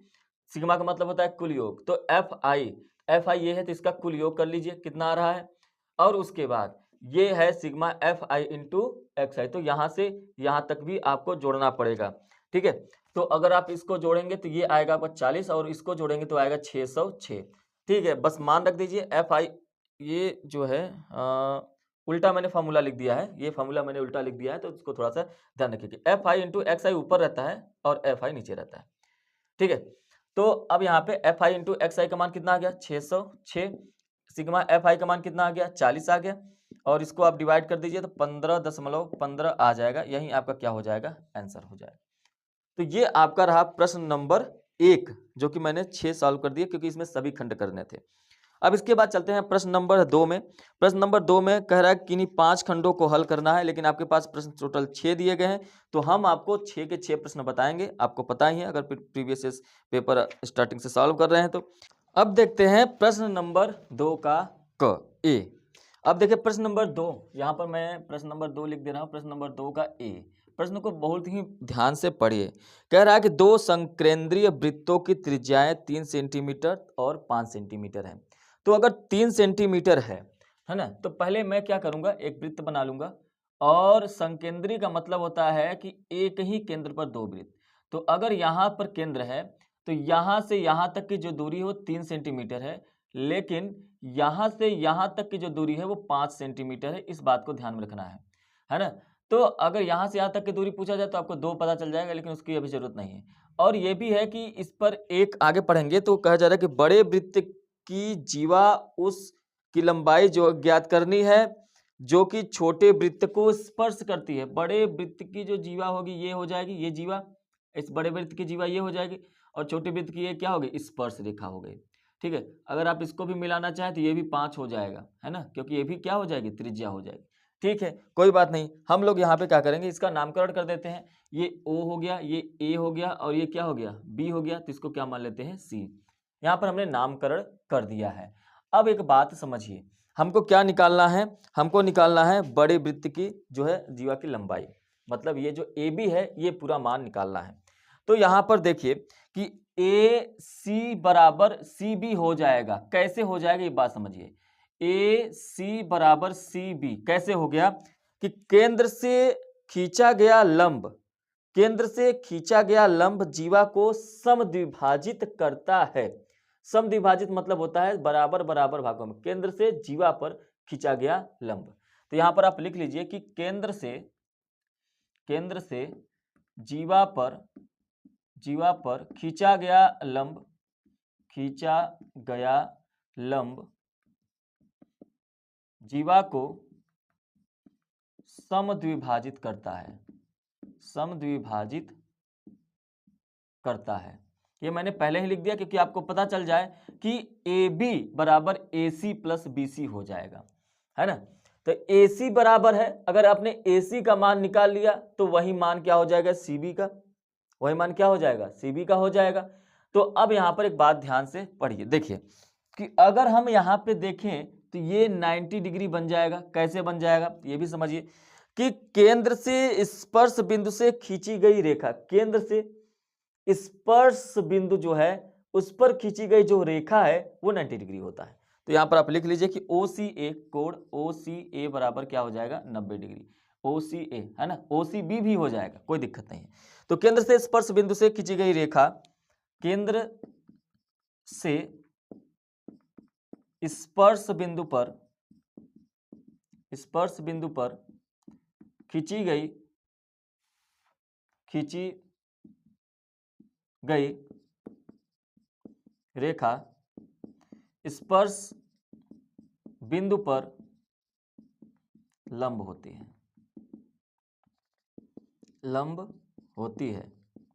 ठीक है, लंब होती है। ठीक है, दो बात मैंने आपको बताया, दोनों चीज आप ध्यान से समझिए। अगर ये लंब है तो AC आधार है और OC क्या है, लंब है, तो OA क्या हो जाएगा, कर्ण हो जाएगा। तो इस त्रिभुज की बात करें OCA, तो यहां पे देखिए त्रिभुज OCA की बात करें तो इसमें क्या हो जाएगा, कर्ण का स्क्वायर बराबर में आधार का स्क्वायर प्लस लंब का स्क्वायर। कर्ण का मतलब हो गया OA का स्क्वायर, आधार का मतलब हो गया AC का स्क्वायर और लंब का मतलब हो गया OC का स्क्वायर। OA का मान कितना दे रखा है, 5 का स्क्वायर बराबर AC का मान क्या दे रखा है हमको नहीं पता है, प्लस OC का मान कितना है तो कहेंगे 3 का स्क्वायर। ठीक है, 5 का स्क्वायर 25 होता है, AC स्क्वायर नहीं पता है, 3 का स्क्वायर 9 होता है, 9 को इस तरह भेज दीजिए, 25 माइनस 9 बराबर में AC का स्क्वायर हो जाएगा। अब यहाँ पर आगे बढ़ेंगे तो AC का स्क्वायर बराबर 25 माइनस 9 16 हो गया। AC बराबर क्या हो जाएगा, अंडर रूट में 16, स्क्वायर को उस तरफ हमने भेज दिया, तो AC बराबर क्या हो जाएगा, 4 हो जाएगा। तो AC का मान कितना आ गया, 4। तो AC का अगर मान 4 आ गया तो यहाँ पर देखिए AC बराबर क्या है, BC, तो इसका भी मान कितना हो जाएगा, 4, इसका भी मान 4, इसका भी मान 4 हो गया। तो AC बराबर BC अगर है, BC या CB जो भी लिखना चाहे, तो 4 बराबर 4 हो जाएगा। लेकिन AB बराबर क्या हो जाएगा, तो AC प्लस CB होगा कि नहीं होगा, AC प्लस CB होगा कि नहीं होगा। AB का जो मान होगा AC और CB जोड़ दीजिए, AB के बराबर हो जाएगा, तो 4 प्लस 4 कर लीजिए, कितना आ गया, 8 आ गया। यही आपका क्या हो जाएगा, आंसर हो जाएगा। AB का मान ही पूछा तो था, AB का मान मतलब ये जो बड़ी वृत्त का जो जीवा है इसी का मान पूछा था, उसी का मान हमने आपको निकाल कर दिखा दिया। प्रश्न कह रहा है कि सिद्ध कीजिए कि एक त्रिभुज की एक भुजा के समांतर खींची गई सरल रेखा अन्य दो भुजाओं को जिन बिंदुओं पर प्रतिच्छेद करती है वे बिंदु भुजाओं को समान अनुपात में विभाजित करती है। ठीक है, तो सबसे पहले इसका हम इमेज बना लेते हैं। देखिए एक त्रिभुज दे रखा है, प्रश्न को ध्यान से समझेंगे तो प्रश्न आसानी भाषा से समझ में आ जाएगी। एक त्रिभुज दे रखा है, ये है आपका A, ये है आपका B और ये है आपका C। फिर आगे कह रहा है कि त्रिभुज की एक भुजा के समांतर खींची गई सरल रेखा अन्य दो भुजाओं को जिन बिंदुओं पर प्रतिच्छेद करती है वो समान अनुपात में विभाजित करती है। यहाँ पर एक और रेखा है, ये है D और ये है E। क्लियर है, ये आपका त्रिभुज दे रखा है। अब यहाँ पर बिंदु को समान अनुपात में विभाजित करने का मतलब ये है कि आपको क्या सिद्ध करना है, AD बटे में DB बराबर होना चाहिए AE बटे में EC। इसके लिए आपको करना क्या है, ये बात आपको पहले समझना पड़ेगा। ठीक है, इसके लिए आपको करना क्या है कि पहले आपको रचना करनी पड़ेगी। रचना करने से पहले आप ये समझिए कि आपको दिया क्या क्या है और सिद्ध क्या करना है। तो सबसे पहले आप यहाँ पे लिखिए कि दिया है, क्या दिया है, दिया है अगर आप प्रश्न को पढ़ें तो DE समांतर हो जाएगा BC के, और ये समांतर क्यों हो रहा है ये आपको प्रश्न में दे रखा है, ये आपको प्रश्न में दे रखा है। आगे अगर देखें तो हमको सिद्ध क्या करना है ये भी हमको यहीं पे लिखना पड़ेगी। सर सारी चीजें लिखना पड़ता है, प्रश्न आपको देखने में अच्छा लगेगा और एग्जामिनर को क्लियर पता हो जाएगा, बच्चे को पता है। समान अनुपात में विभाजित हो रहा है, मतलब AD बटे में DB बराबर होना चाहिए AE बटे में EC, तब जाके दोनों का अनुपात बराबर हो जाएगा। मतलब हमको प्रूव करना है AD बटे में DB बराबर AE बटे में EC। ये हमको क्या करना है? प्रूव करना है। EC ये हमको प्रूव करना है, सिद्ध करना है। ठीक है, हमारा काम है कि रचना करना। अब हम रचना क्या क्या करेंगे, ये रचना हम लोग यहाँ पर लिखेंगे। रचना क्या क्या करेंगे, देखिए सबसे पहले हम काम करेंगे कि BE को मिला देंगे, BE को मिला देंगे, फिर EC को मिला देंगे, और यहाँ पर AC जो है इस पर हम लोग एक लंब डाल देंगे AD पर, और यहाँ से एक लंब डाल देंगे इस पर।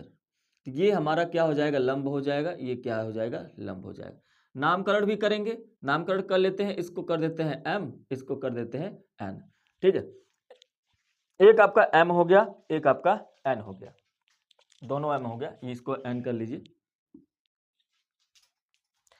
क्लियर है? अब यहां पर हमने क्या क्या रचना किया, इसको मैं यहां पर अच्छे से लिख देता हूं।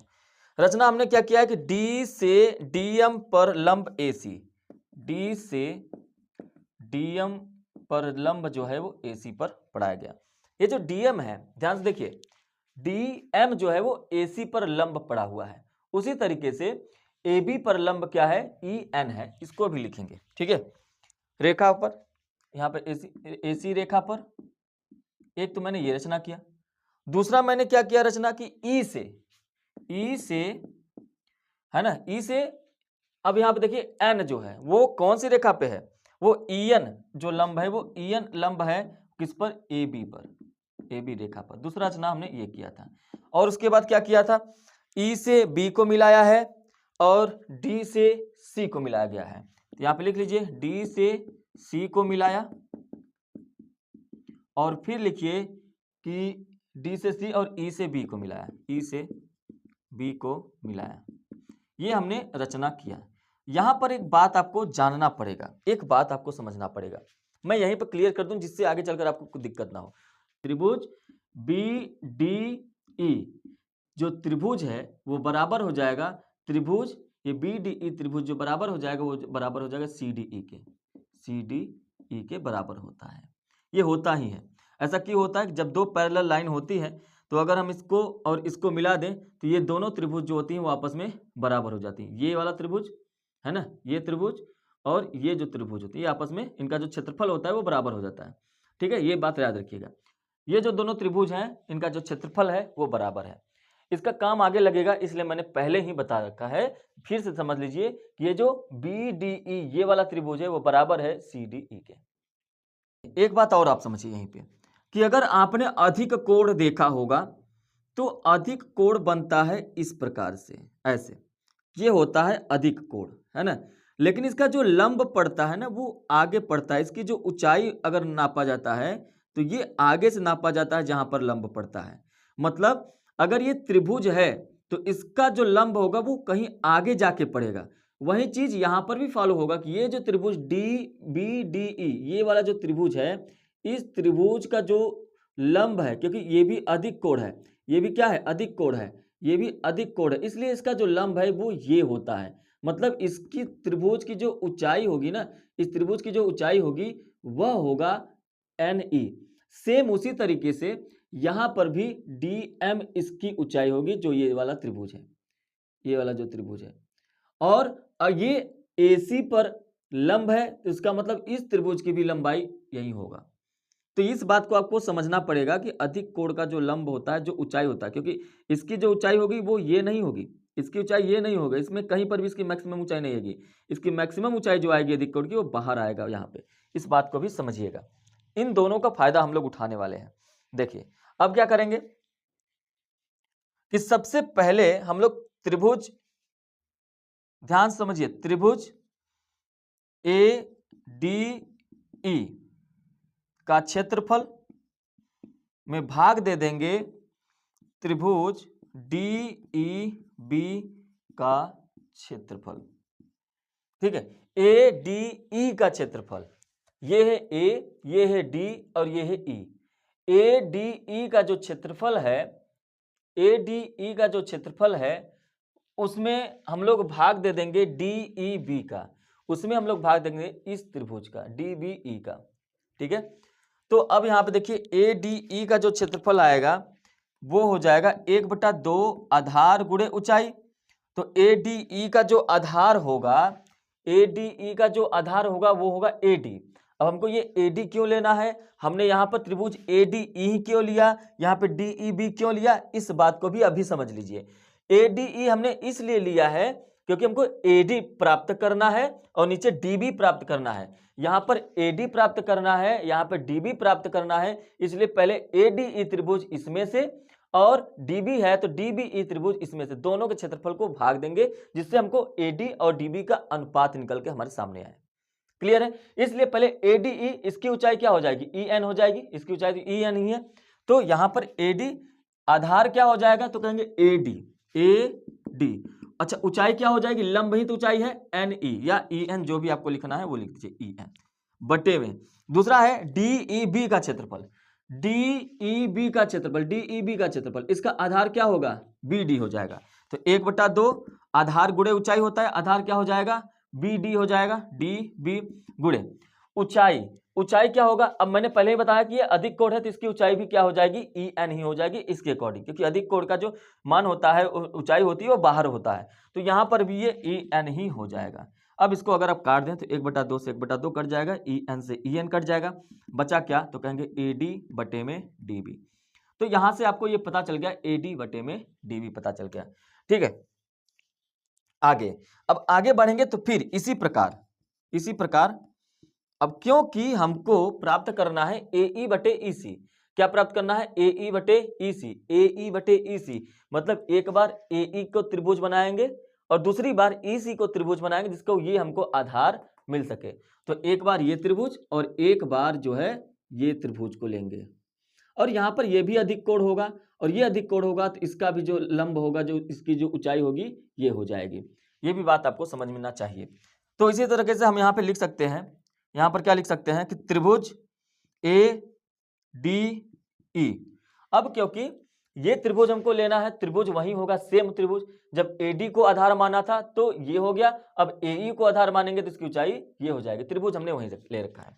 तो त्रिभुज ADE का क्षेत्रफल बटे में त्रिभुज, अब त्रिभुज कौन सा है, ECD या EDC, जो भी आपको लिखना है लिख लीजिए, EDC का क्षेत्रफल बराबर हो जाएगा ADE का जो क्षेत्रफल है 1/2 आधार, ADE का जो आधार है वो क्या है, AE है, तो आधार हो जाएगा AE गुणे ऊंचाई क्या है, ऊंचाई है DM, ऊंचाई क्या है DM, ठीक है DM बटे में क्या हो जाएगा फिर EDC का क्षेत्रफल, ध्यान रखिएगा EDC ये वाले त्रिभुज का क्षेत्रफल, इसका क्षेत्रफल है तो 1/2 गुणे आधार क्या हो जाएगा, तो कहेंगे EC हो जाएगा, चाहे EC लिखिए चाहे CE, तो EC हो जाएगा गुणे ऊंचाई, ऊंचाई मैंने बताया कि अधिक कोण होगा तो ऊंचाई क्या हो जाएगा MD, क्या हो जाएगा MD लिखिए चाहे DM लिख दीजिए। तो यहां पर देखिए 1/2 से 1/2, DM से DM, बचा क्या AE बटे में EC, ठीक है। ये बात आपको समझ में आ गई। तो आपने यहाँ पे कौन से 4 त्रिभुज लिए, पहला लिया आपने ADE, त्रिभुज ADE, फिर दूसरा आपने लिया त्रिभुज DEB बराबर में, फिर आपने लिखा त्रिभुज ADE बटे में त्रिभुज EDC, त्रिभुज EDC, ये त्रिभुज हमने अनुपात करके बराबर किया सभी क्षेत्रफल निकाल के।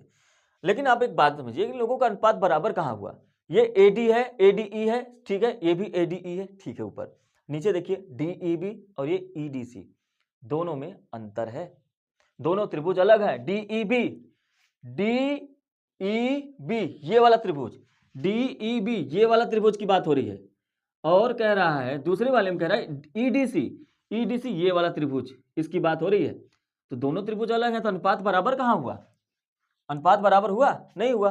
तो हमको यहां पर आना पड़ेगा, यहां पर आना पड़ेगा और यह सोचना पड़ेगा ये दोनों त्रिभुज BDE और CDE, ये दोनों त्रिभुज तो बराबर है, दोनों त्रिभुज क्या है, दोनों त्रिभुज तो बराबर है।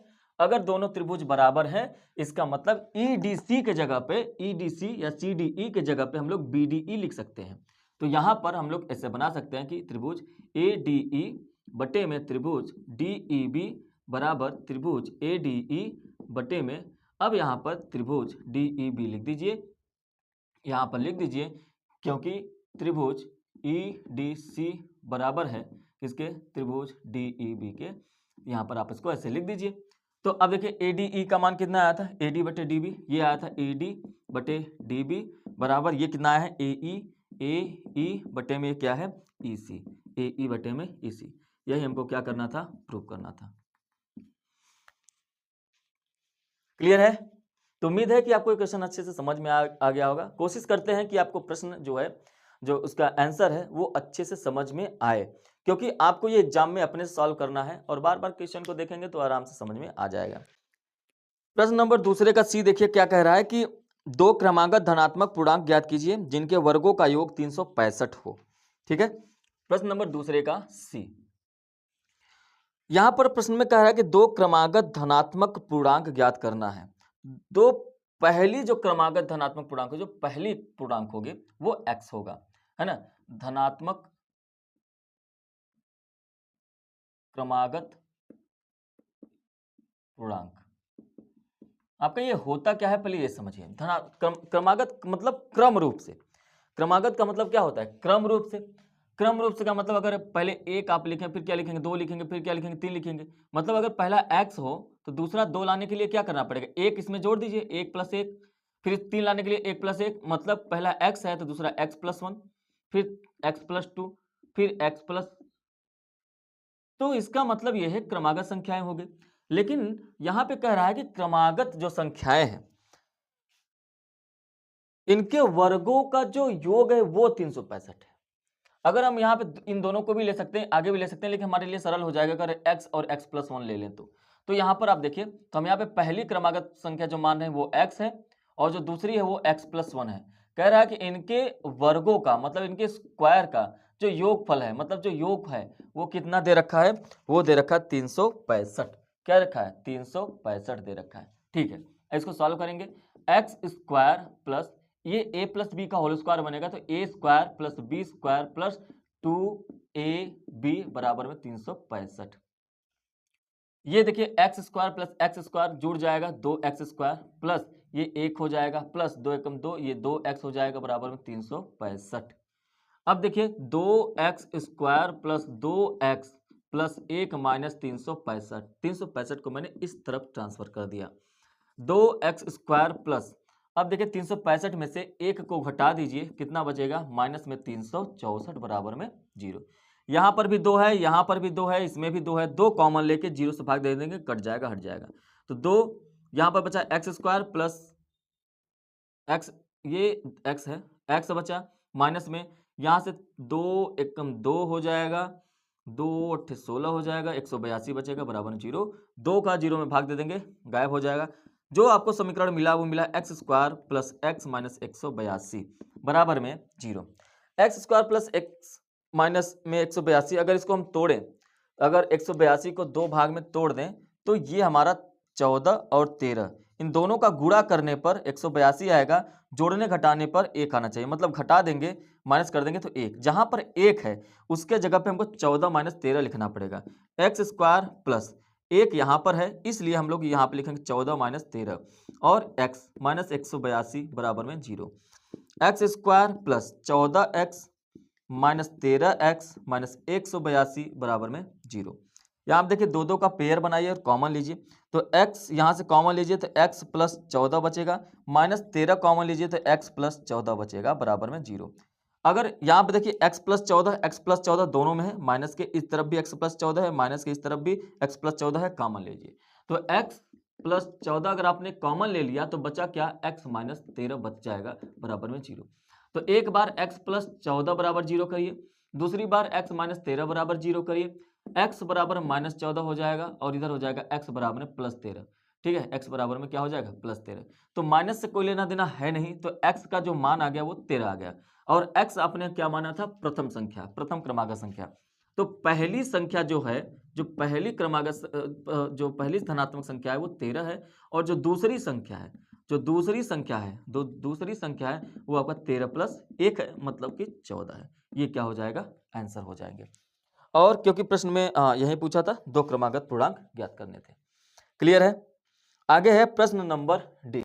यहां पर कह रहा है कि यदि समीकरण एक्स स्क्वायर, समीकरण क्या दे रखा है, x square plus 2m-1 x, फिर दे रखा है प्लस m प्लस 5 बराबर में 0, इतना दे रखा है। तो कह रहा है कि मूल वास्तविक और बराबर है, तो m का मान ज्ञात करिए। देखिए, जब भी मूल वास्तविक, जब भी मूल जो होता है वो वास्तविक हो जाए, क्या हो जाए, वास्तविक हो जाए और बराबर हो जाए, वास्तविक और बराबर हो जाए, तो हमेशा याद रखेंगे कि बी स्क्वायर माइनस 4ac बराबर 0 होता है। तो ऐसे केस में यहाँ पर हमको तुलना करना पड़ेगा। तो हमारा जो होता है A X square plus B X minus plus C बराबर में 0 हो जाएगा। A X square plus B X plus C बराबर 0 से अगर तुलना कर दें, यहाँ पर तुलना कर दें, तो ए का मान क्या हो जाएगा, 1, बी एक्स है इतना एक्स है, तो बी बराबर क्या हो जाएगा, 2m-1, और सी की जगह क्या है, m प्लस 5, तो सी के बराबर क्या करेंगे, m प्लस 5 कर देंगे। तो आप देख रहे हैं कि ए का मान 1, बी का मान ये, सी का मान ये, यहाँ पे रखेंगे, यहाँ पर रखेंगे, ठीक है। तो बी मतलब कि 2 ब्रैकेट में m-1 का होल स्क्वायर, बी का स्क्वायर माइनस 4 मतलब 4 गुणे ए का मान 1 गुणे सी का मान क्या है, m प्लस 5, ये ब्रैकेट में बराबर में 0। इसको करेंगे सॉल्व। अगर इसको हम अंदर गुणा कर दें, 2m-2 हो जाएगा, 2m-2 का होल स्क्वायर माइनस 4 में 1 का गुणा करिए, 4 हो जाएगा, और ये हो जाएगा m प्लस 5 बराबर में 0। ठीक, आगे बढ़ेंगे तो 2a माइनस बी का होल स्क्वायर हो गया, तो 2ma square plus B square minus 2a into B minus 4m, और यहाँ पर भी -4 का गुणा -5 पे करेंगे तो -20 बराबर में 0। 2m का मतलब हो गया 2 का square 4m square plus 4 minus 2 दूनी 4 दूनी 8m माइनस 4m माइनस 20 बराबर में 0।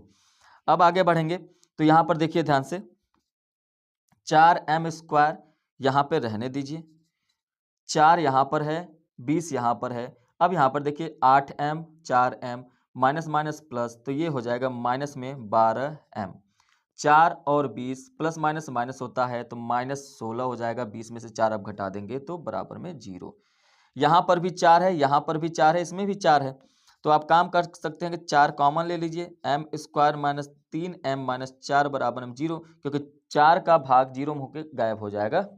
तो बचा क्या आपके पास बचा m square minus 3m minus 4 बराबर में 0 बच गया।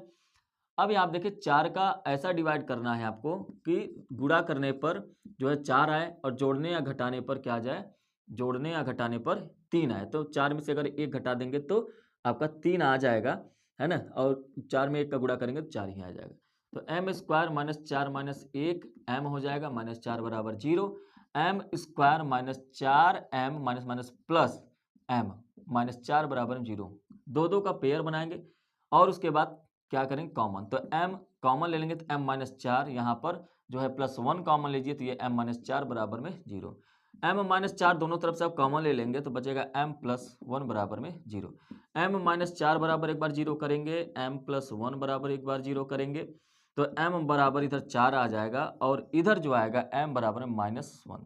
तो माइनस से लेना देना हमको नहीं होता है, हमारा जो आंसर आएगा वो आ जाएगा 4। ठीक है, m का जो मान आ गया वो कितना आ गया, 4 आ गया। ठीक है, आप चाहें तो अगर 2 मान रखना चाहें तो m का जो मान होगा वो -1 भी हो सकता है। क्लियर है। तो ये रहा आपका प्रश्न नंबर दूसरे का डी। अब चलते हैं प्रश्न नंबर दूसरे का ई पर। ठीक, आपके सामने प्रश्न है कि अज्ञात बारंबारता ज्ञात करिए। मतलब ये जो p दे रखा है ये ज्ञात करना है, और जो क्वेश्चन में जो p दे रखा है इस क्वेश्चन में भी उसी का मान ज्ञात करना है ना। मैंने उसको बस इस तरीके से बना दिया जिससे क्वेश्चन को सॉल्व करने में आसानी हो जाए। तो दिए गए बारंबारता की जो माध्यिका है वो 24 है। देखिए जो मान दे रखा है पहले उसको हम लोग निकाल लेंगे। तो दिएगा जो माध्यिका है, जो माध्यिका वो दिया है, कितना दिया है, तो वो दे रखा है आपका 24, माध्यिका हमको 24 दे रखा है। है ना। अब आगे क्या कह रहा है कि वर्ग अंतराल और बारंबारता दे रखे हैं, ठीक है, कोई बात नहीं है। जब भी हमको माध्यिका निकालना होता है तो हमको बारंबारता के साथ संचयी बारंबारता निकालना पड़ता है, इसलिए मैंने संचयी बारंबारता का एक अलग से लिस्ट बनाया है। माध्यिका का मान जो फॉर्मूला होता है वो होता है एल प्लस ब्रैकेट में n/2 माइनस सी एफ बटे में एफ इंटू एच। यहाँ पे हर एक का मान L, F, N, C F और एच सबका मान निकालना पड़ता है। चलिए एक एक करके पहले ध्यान समझिए कि सबसे पहले संचयी बारंबारता निकालना है, तो 5 पहले जो लिखा है उसको 5 लिख दीजिए, फिर 5 को इस 25 में जोड़ेंगे, जो आएगा यहाँ पे लिखेंगे तो ये आ जाएगा 30। ये एरो आपको एग्जाम में बनाना नहीं है, आपको डायरेक्ट लिखना है, ये मैंने आपको सिर्फ समझाने के लिए लिखा हुआ है। उसके बाद 30 में 25 जोड़ देंगे तो 55 आ जाएगा, कितना आ जाएगा 55 आ जाएगा। 55 में अब p जोड़ देंगे तो 55 प्लस p हो जाएगा। 55 प्लस p में आप 7 जोड़ेंगे तो क्या हो जाएगा 62 प्लस p हो जाएगा, और यही होता है n। क्या होता है n, यही क्या होता है n। तो अगर ये n होता है तो हमको n का मान पता चल गया 62 प्लस p, लेकिन हमको n/2 पता करना है, क्योंकि n/2 पता करेंगे तो हमको ये दोनों में से मान पता चलेगा। देखिए 62 प्लस p अगर आया है तो इसका मतलब ये है कि ये इसको हम लोग 62/2 प्लस p बटे 2 तो लिख ही सकते हैं, क्योंकि दोनों का हर समान होता है, तो 62 प्लस p। अगर इसको हम काट दें तो कितना आ जाएगा भाई, इसको हम काट देंगे तो 2 3 6 2 1 मतलब 31 आ जाएगा। मतलब इस 62 प्लस p, अब p का मान तुमको पता नहीं, यही तो पता करना है। तो ऐसे में जो 31 आया है, जाहिर सी बात है कि 31 से बड़ा ही नंबर होगा जो भी आएगा, क्योंकि ये p अगर मान लीजिए 20 आता है तो 2 से इसको भाग देंगे 10 हो जाएगा, और 30 और 31 जोड़ देंगे 41 हो जाएगा।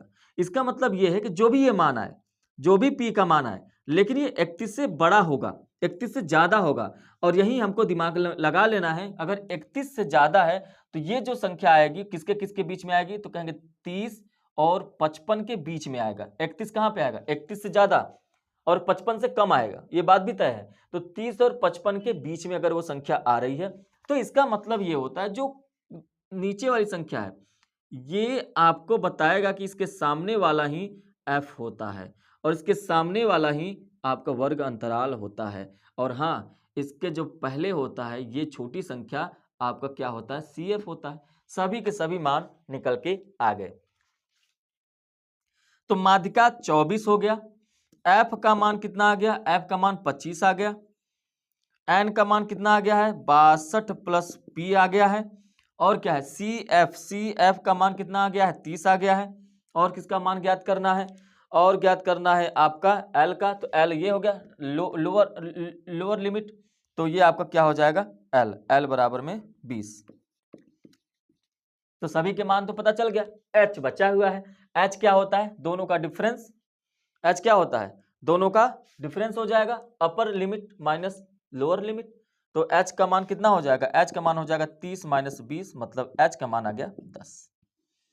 तो सबका मान मैंने यहाँ पे लिख लिया है, और यहाँ पे रखेंगे उसका मान, और मान रखेंगे तो आ जाएगा हमारा आंसर। तो सबसे पहले माध्यिका का मान कितना दे रखा है, तो कहेंगे 24, ठीक है, हमने 24 रख दिया। L का मान कितना आया है 20 प्लस, अब ब्रैकेट में करेंगे तो जो n आया है, एक मिनट, जो n आया है, n कितना है 62 प्लस p बटे में क्या है 2, माइनस CF का मान कितना आया है, CF का मान आया है 30। अब टोटल बटे में करेंगे f का मान कितना हमने निकाला हुआ है 25, यहाँ पे रख दीजिए ब्रैकेट में, इंटू h का मान है 10 इंटू 10। अब देखिए इस 20 को इस तरफ भेज देंगे तो 24 माइनस 20 हो जाएगा, क्योंकि यहाँ पे प्लस में है, इस तरफ आएगा 24 माइनस 20 हो जाएगा, बराबर 62 plus p, 62 plus p minus LCM ले लेंगे तो ये 60 हो जाएगा, बटे में 2 इंटू 25 इंटू क्या हो जाएगा 10, क्योंकि ये 2 को नीचे हमने ले रखा है।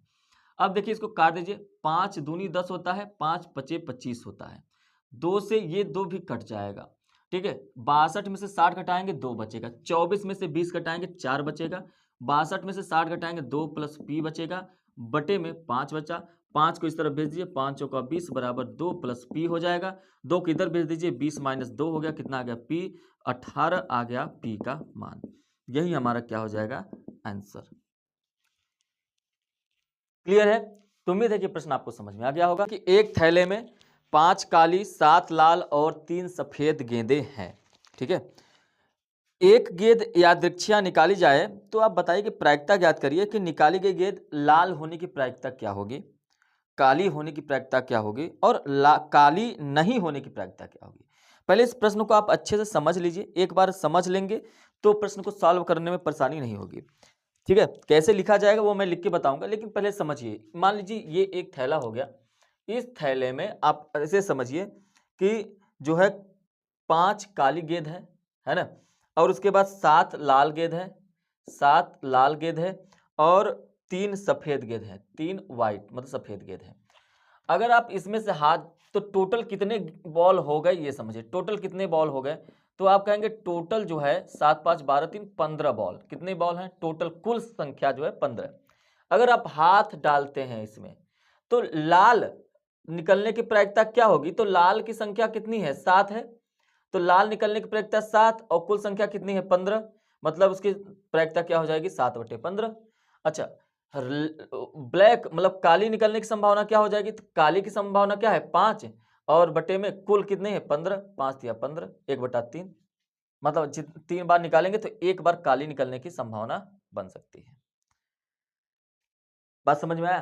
तो इस तरीके से निकाल, काली नहीं होने की संभावना, तो काली नहीं होने की संभावना मतलब काली कितनी है 5 है, 7 3 10 ये है, तो 10/15 हो जाएगा, 5 दूनी 10 5 या 15 2/3 हो जाएगा। ऐसे ही आराम से सॉल्व कर सकते हैं। तो सबसे पहले लिखिए कि सभी संभव परिणामों की संख्या, सभी संभव परिणामों की संख्या, सभी संभव परिणामों की संख्या। अब यहीं से आप समझ लीजिए कि सभी संभव परिणामों की संख्या कितनी हो जाएगी। तो प्रश्न में क्या दे रखा है 7 3 और 5, मतलब 5 + 7 + 3 कुल कितना हो जाएगा 15। तो कितने संभव परिणाम हो गए 15 संभव परिणाम हो गए। अब इसी में आपको समझना है, हर बार एक ही काम करना है। तो पहला जो प्रश्न आपका है कह रहा है, पहला प्रश्न है कि लाल, लाल होने की प्रायिकता है ना, तो लाल है इसकी प्रायिकता, तो यहां पर समझिए कि आर मतलब रेड हो जाएगा लाल। तो यहां पर लिखिए कि लाल गेंद निकालने की घटना है, आर बराबर आर क्या मान रहे हैं, आर मान रहे हैं कि लाल गेंद निकालने की घटना है, लाल गेंद निकालने की घटना है। ठीक है, अब अगर यहीं पर देखा जाए संभव परिणामों की संख्या, तो यहां पे लिखिए संभव या संभव नहीं, अनुकूल परिणामों की संख्या, अनुकूल परिणामों की संख्या।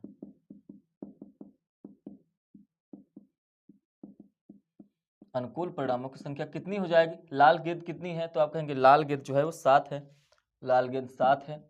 ठीक है, अब यहां पर एक फॉर्मूला मैं लिख रहा हूं, तीनों के लिए फॉलो होगा, है ना। तो चलिए तीनों में ही लिख लेंगे। तो आप यहां पर लिखेंगे पी, प्रोबेबिलिटी जो आर है, आर का क्या हो जाएगा, तो आप कहेंगे कि अनुकूल परिणामों की संख्या, अनुकूल परिणामों की संख्या, अनुकूल परिणामों की संख्या बटे में कुल परिणामों की संख्या, कुल परिणामों की संख्या, कुल परिणामों की संख्या। अच्छा, अनुकूल परिणाम कितने हैं भाई, तो कहेंगे अनुकूल परिणाम कितने हैं, तो कहेंगे 7 है। कुल परिणामों की संख्या कितनी है, तो कुल परिणाम कितने हैं 15 है, तो ये हो जाएगा पहले का आंसर। दूसरा, दूसरा भी सेम उसी तरीके से है।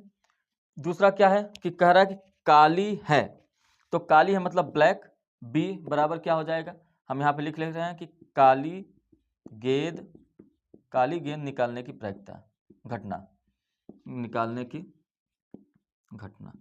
ठीक है, ऐसे लिख लीजिए।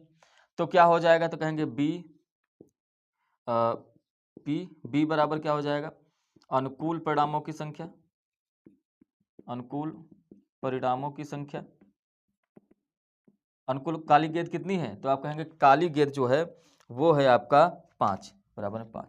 तो पी बी क्या हो जाएगा, पी बी बराबर क्या हो जाएगा, अनुकूल परिणामों की संख्या बटे कुल परिणामों की संख्या।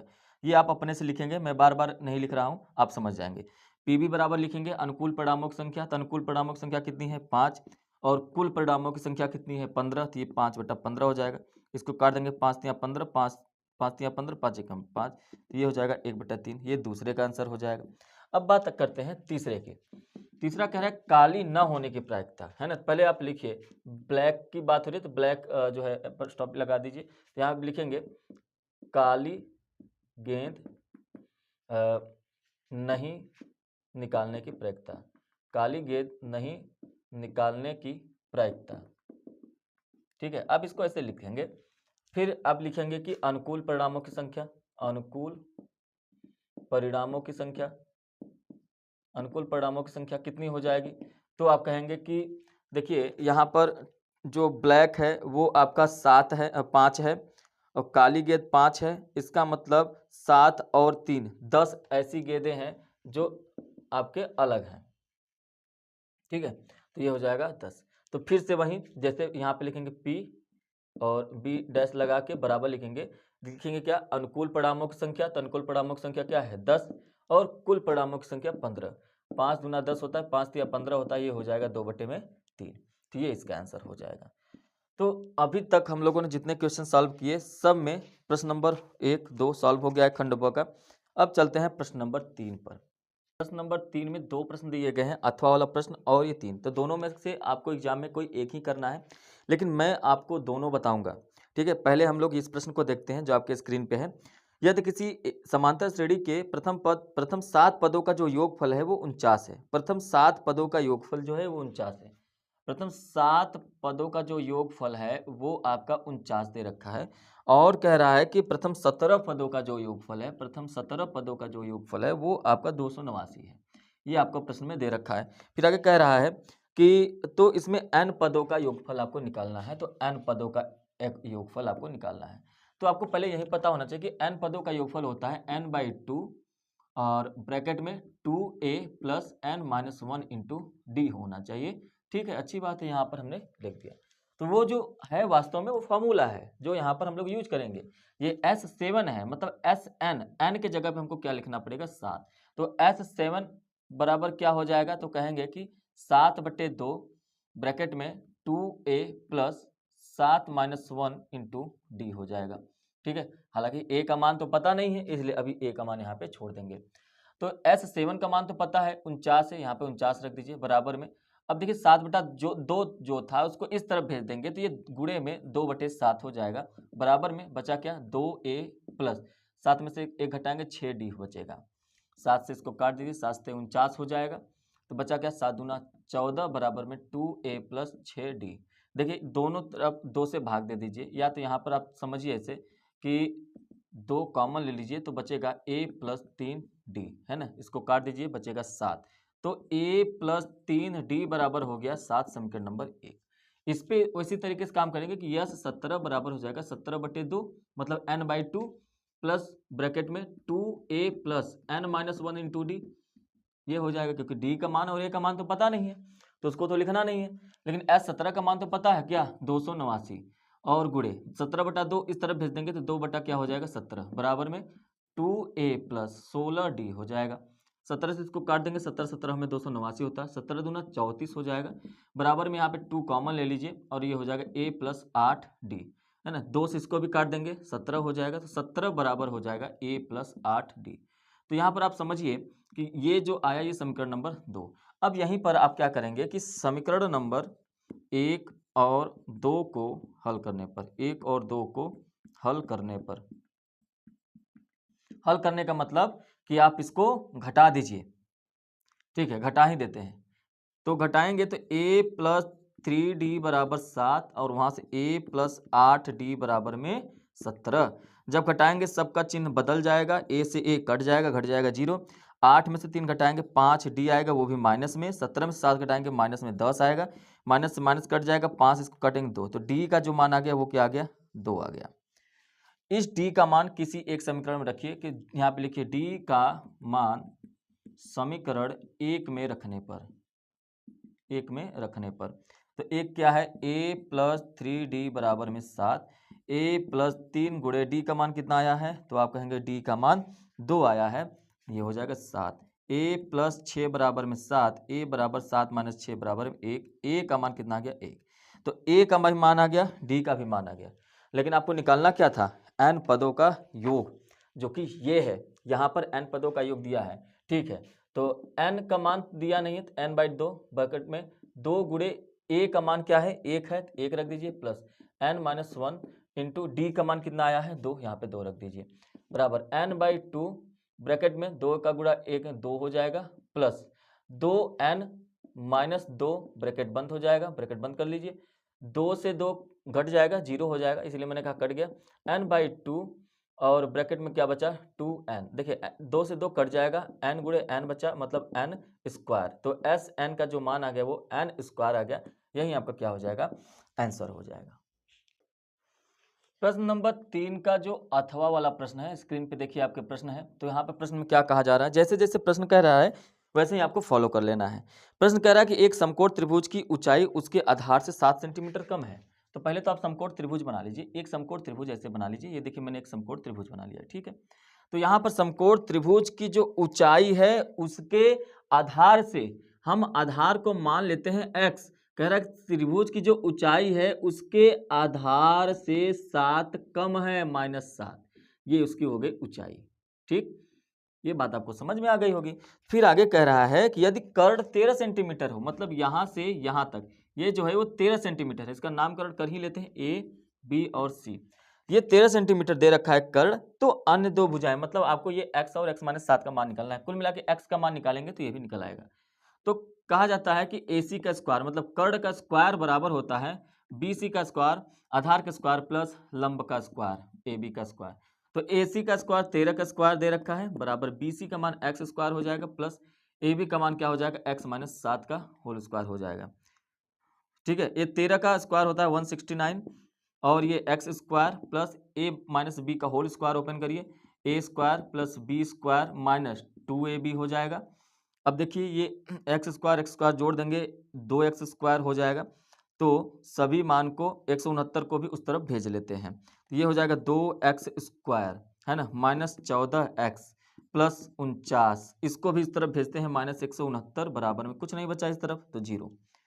अब 2x स्क्वायर और यहाँ पे देखिए 14x, 2x square minus 14x, अब यहाँ पे 169 में से 49 को घटा देंगे तो माइनस में 0 120 आ जाएगा, बराबर में 0। इसमें भी 2 है, इसमें भी 2 है, इसमें भी 2 है, 2 कॉमन ले लीजिए, x square minus 7x minus 60 बराबर में 0, क्योंकि अगर आपने 2 कॉमन लिया तो इस 2 को इस तरफ भेज देंगे तो 0 हो ही जाएगा। तो आप कहेंगे कि हमारा जो समीकरण बना वो बना x square minus 7x minus 60 बराबर में 0। अब यहाँ पर ध्यान रखना है कि x square minus 7x plus 60 बराबर 0 में 60 को 2 ऐसे भागों में तोड़ना है कि जोड़ने घटाने पर 7 आए, है ना, और जो है गुणा करने पर 60, तो 12 और 5 इसे हैं, तो x square minus 12 minus 5 bracket में x प्लस 60 बराबर में 0। ये प्लस नहीं है माइनस है ना, ये माइनस है। तो एक्स स्क्वायर एक्स का दोनों में गुणा करिए, -12x minus minus plus 5x minus 60 बराबर में 0 हो जाएगा। यहाँ पे आप 2 का पेयर बना के कॉमन लीजिए, x कॉमन लीजिए तो x माइनस 12 बचेगा, प्लस 5 कॉमन लीजिए तो x माइनस 12 बचेगा, बराबर में 0। अगर x माइनस 12 दोनों जगह से कॉमन ले लिया जाए तो बचेगा x प्लस 5 बराबर में 0। एक बार x माइनस 12 के बराबर 0 करिए, दूसरी बार x प्लस 15 के बराबर में 0 करिए, यहाँ से होगा x बराबर 12, यहाँ से होगा x बराबर में -15। तो माइनस से कोई लेना देना नहीं है, रीजन ये होता है कि लेंथ जो दूरी होता है कभी माइनस में नहीं होता है। तो x का मान कितना आ गया 12, मतलब जो बी सी का जो मान आया है वो 12 आ गया है, और जो ए बी का जो मान है वो x माइनस 7 है, मतलब कि 12 माइनस 7 हो जाएगा, ये 5 आ जाएगा। ये दोनों क्या हो जाएंगे आंसर, ठीक है। ये रहा प्रश्न नंबर 3। अब इसके बाद चलते हैं प्रश्न नंबर 4 पर। चलिए प्रश्न नंबर 4 पर चलते हैं, इसको अच्छे से समझते हैं। मैंने इमेज पहले ही बना दिया है, क्वेश्चन आपके स्क्रीन पे है। देखिए कह रहा है कि एक समतल भूमि पर खड़ी मीनार की छाया, ये हमने मीनार बनाया है, एक समतल भूमि पर खड़ी मीनार है, इसकी जो छाया है, छाया की लंबाई जब सूर्य का उन्नयन कोण 30 है, यहाँ से इसकी जो छाया मतलब सूर्य भगवान यहाँ पर है, ऐसे समझिए, इस यहाँ पर सूर्य है, तो यहाँ पर जो इसकी छाया बन रही है ना वो यहाँ से यहाँ तक बन रही है, जो 30 डिग्री का उन्नयन कोण यहाँ खंबे के शीर्ष से बना रहा है, मीनार के शीर्ष से, और उस समय लंबाई 50 मीटर अधिक है। तो उस समय जो सूर्य की लंबाई है, समय लंबाई से 50 मीटर अधिक है जब सूर्य का उन्नयन कोण 60 था। जब सूर्य का उन्नयन कोण 60 था, मतलब जब इसका उन्नयन कोण 60 था, है ना, और फिर कह रहा है कि 50 मीटर अधिक हो गया, मतलब यहाँ से यहाँ तक की दूरी जो है वो 50 हो गई और यहाँ से यहाँ तक की दूरी वो x हो गई, तो 50 मीटर ये अधिक हो गई। ये बात हुआ। अब आगे कह रहा है कि मीनार की ऊंचाई, अब ऊंचाई निकालना है। अगर आपने प्रीवियस क्वेश्चन सॉल्व किए हैं, पिछले सेट के क्वेश्चन सॉल्व किए हैं, तो ये आराम से कर लेंगे। तो दो त्रिभुज है, एक त्रिभुज आपका ए बी डी, तो यहाँ पे लिखेंगे त्रिभुज ए बी डी में, त्रिभुज ए बी डी में करें तो tan थीटा बराबर हो जाएगा लंब बटे आधार। क्या हो जाएगा? लंब बटे आधार। ए बी डी क्या है? तो कहेंगे कि ए बी डी ये वाला त्रिभुज है 60 डिग्री वाला, तो आधार क्या है? x है, लंब क्या है? h है। ठीक है, तो और डिग्री कितना है? 60 है, तो tan 60 अंश बराबर लंब कितना है भाई? कहेंगे h, आधार कितना है? x है। tan 60 अंश का मान √3 होता है, h बटे में x हो जाएगा। x को इस तरफ लेके आएंगे, x बराबर में आ जाएगा h बटे में √3। समीकरण नंबर 1। फिर हम त्रिभुज ए बी सी की बात करेंगे, इसमें भी कहेंगे tan थीटा बराबर लंब बटे में आधार। हमेशा ऐसे प्रश्नों में यही करना ही होता है, tan थीटा बराबर लंब बटे आधार करिए, आंसर आ जाएगा। तो यहाँ पर अगर इसका आधार देखें तो यहाँ से यहाँ तक पूरा आधार है, तो x + 50 हो जाएगा और जो ऊंचाई हो जाएगी वो h हो जाएगा। तो tan थीटा का मान अब हो जाएगा tan 30 डिग्री बराबर में लंब कितना है? h ही है, लेकिन आधार क्या हो गया? x + 50 हो गया। यहाँ पर आपको ध्यान रखना है कि 1/√3 होता है 30 डिग्री का मान, h का मान नहीं पता है, x + 50 हो गया। क्लियर है? तो यहाँ पर अब क्या करेंगे, यहाँ पर भी अगर हम x का मान निकाल लें, मतलब x + 50 तिर्यक गुणा कर दें, यहाँ पर देखिए ध्यान से, x + 50 बराबर हो जाएगा, तिर्यक गुणा कर देंगे तो √3h। ठीक है, 50 को इस तरफ भेज दीजिए, तो x बराबर हो जाएगा √3h - 50। समीकरण नंबर 2। अब देखिए x का मान एक यहाँ पर भी है, x का मान यहाँ पर भी है, दोनों की तुलना कर देंगे। तो यहाँ पर लिखिए समीकरण 1 और 2 की तुलना करने पर, अगर समीकरण 1 और 2 की तुलना करेंगे तो h बटे में √3 बराबर हो जाएगा √3h - 50। √3 का इस तरफ गुणा कर दीजिए, तो h बराबर हो जाएगा 3h - 50 √3। 3h को इस तरफ भेज दीजिए, तो h - 3h बराबर हो जाएगा -50 √3। यहाँ पे घटा देंगे तो माइनस में 2h बराबर -50 √3। माइनस से माइनस कट जाएगा, h बराबर हो जाएगा 50 √3 बटे में 2, 2 से इसको काटेंगे 25 हो जाएगा, तो h बराबर हो जाएगा 25 √3। तो ये हो गया आपका h का मान। क्लियर हो गया? तो h का मान अभी आया है, h का मान है 25 √3। ये भी आंसर हो सकता है, ये भी आंसर हो सकता है, कोई बात नहीं, क्योंकि हमको मीनार की ऊंचाई निकालनी थी। लेकिन अगर आप प्रश्न में देखें तो प्रश्न में क्या कहीं पर भी ऐसा लिखा है √3 का मान रखिए? नहीं लिखा है। तो आप चाहे तो इतना पर ही रोक दे सकते हैं, आपका आंसर हो जाएगा। लेकिन अगर आपको नहीं मन करता है तो आप h का मान ये √3 का मान रख दीजिए। √3 का मान क्या है? 1.732 होता है, तो यहाँ पर रख दीजिए। 25 में 1.73 का गुणा करेंगे तो ये आ जाएगा 43.25। ये भी आपका क्या हो जाएगा? आंसर हो जाएगा। तो ये आपके ऊपर है, आप अगर यहाँ पर भी लिख देंगे 25 √3 का मान नहीं दिया है कि आप इतना मान रखिए, तो भी आपका आंसर सही हो जाएगा, इसमें कोई दो राय नहीं है। ठीक है, चलिए अब हम लोग ये प्रश्न नंबर जो था 4 था, प्रश्न नंबर 4 का अथवा वाला प्रश्न हल करते हैं। प्रश्न नंबर 4 का अथवा का प्रश्न देखिए, प्रश्न क्या कह रहा है कि सेक सिद्ध कीजिए कि sign A minus cos A, देखिए sign A minus cos A plus 1 बटे में sign A plus cos A minus 1, और बराबर क्या है? बराबर है आपका 1 बटे में सेक ए, 1 बटे में सेक ए माइनस tan ए। ये आपको प्रूव करना है, सिद्ध करके दिखाना है। देखिए मैंने हमेशा आपसे कहा हुआ है कि जब भी इस प्रकार के प्रश्न आए त्रिकोणमिति में, ट्रिग्नोमेट्री में प्रूव करने के लिए, सिद्ध करने के प्रश्न आए, तो आप उसको हमेशा साइन कॉस में चेंज करिए। अब यहाँ पर हम लोग लेफ्ट हैंड साइड को लेके चलते हैं।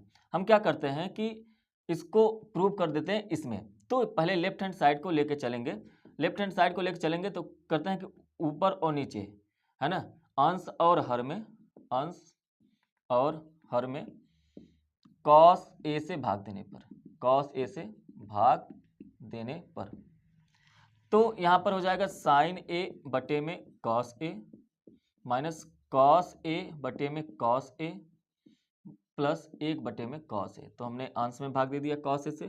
अब बारी है नीचे की, साइन ए बटे में cos A plus cos A बटे में कॉस ए माइनस 1 बटे में कॉस ए, ये भी हो गया। अब देखिए इससे ये कट जाएगा, 1 हो जाएगा। साइन ए बटे कॉस ए बराबर होता है टेन ए माइनस 1, ये 1 हो गया, प्लस 1 बटा कॉस ए बराबर होता है सेक ए, बटे में ये भी वही हो जाएगा, साइन ए बटे कॉस ए बराबर टेन ए प्लस 1 माइनस सेक ए। ठीक है, ये भी कट के 1 हो जाएगा। तो हमेशा याद रखिएगा कि साइन ए बटे में कॉस ए बराबर होता है टेन ए और 1 बटा कॉस ए बराबर होता है सेक ए, इसीलिए हमने यहाँ पे इसको रखा है। अब इसको अच्छे से कर लेते हैं, टेन ए प्लस सेक ए माइनस 1। उसी तरीके से 1 को इसको भी किनारे कर देते हैं, टेन ए माइनस सेक ए और प्लस 1। यहाँ पर एक चीज़ ध्यान रखिए कि ये जो 1 लिखा हुआ है ना, ये 1 के जगह पे हम लोग सेक स्क्वायर ए माइनस टेन स्क्वायर ए लिख सकते हैं, सॉरी टेन स्क्वायर, हाँ ठीक है, ये लिख सकते हैं। होता क्या है कि 1 बराबर, देखिए 1 प्लस, यहाँ पर हम लिखेंगे इसको तो यहाँ पर 1 प्लस टेन स्क्वायर ए बराबर होता है सेक स्क्वायर ए। तो 1 यहीं रहने देते हैं, टेन स्क्वायर को इस तरफ भेज देते हैं, तो ये हो जाएगा सेक स्क्वायर ए माइनस टेन स्क्वायर ए। तो 1 के जगह पे हम तो ये लिख ही सकते हैं, है कि नहीं।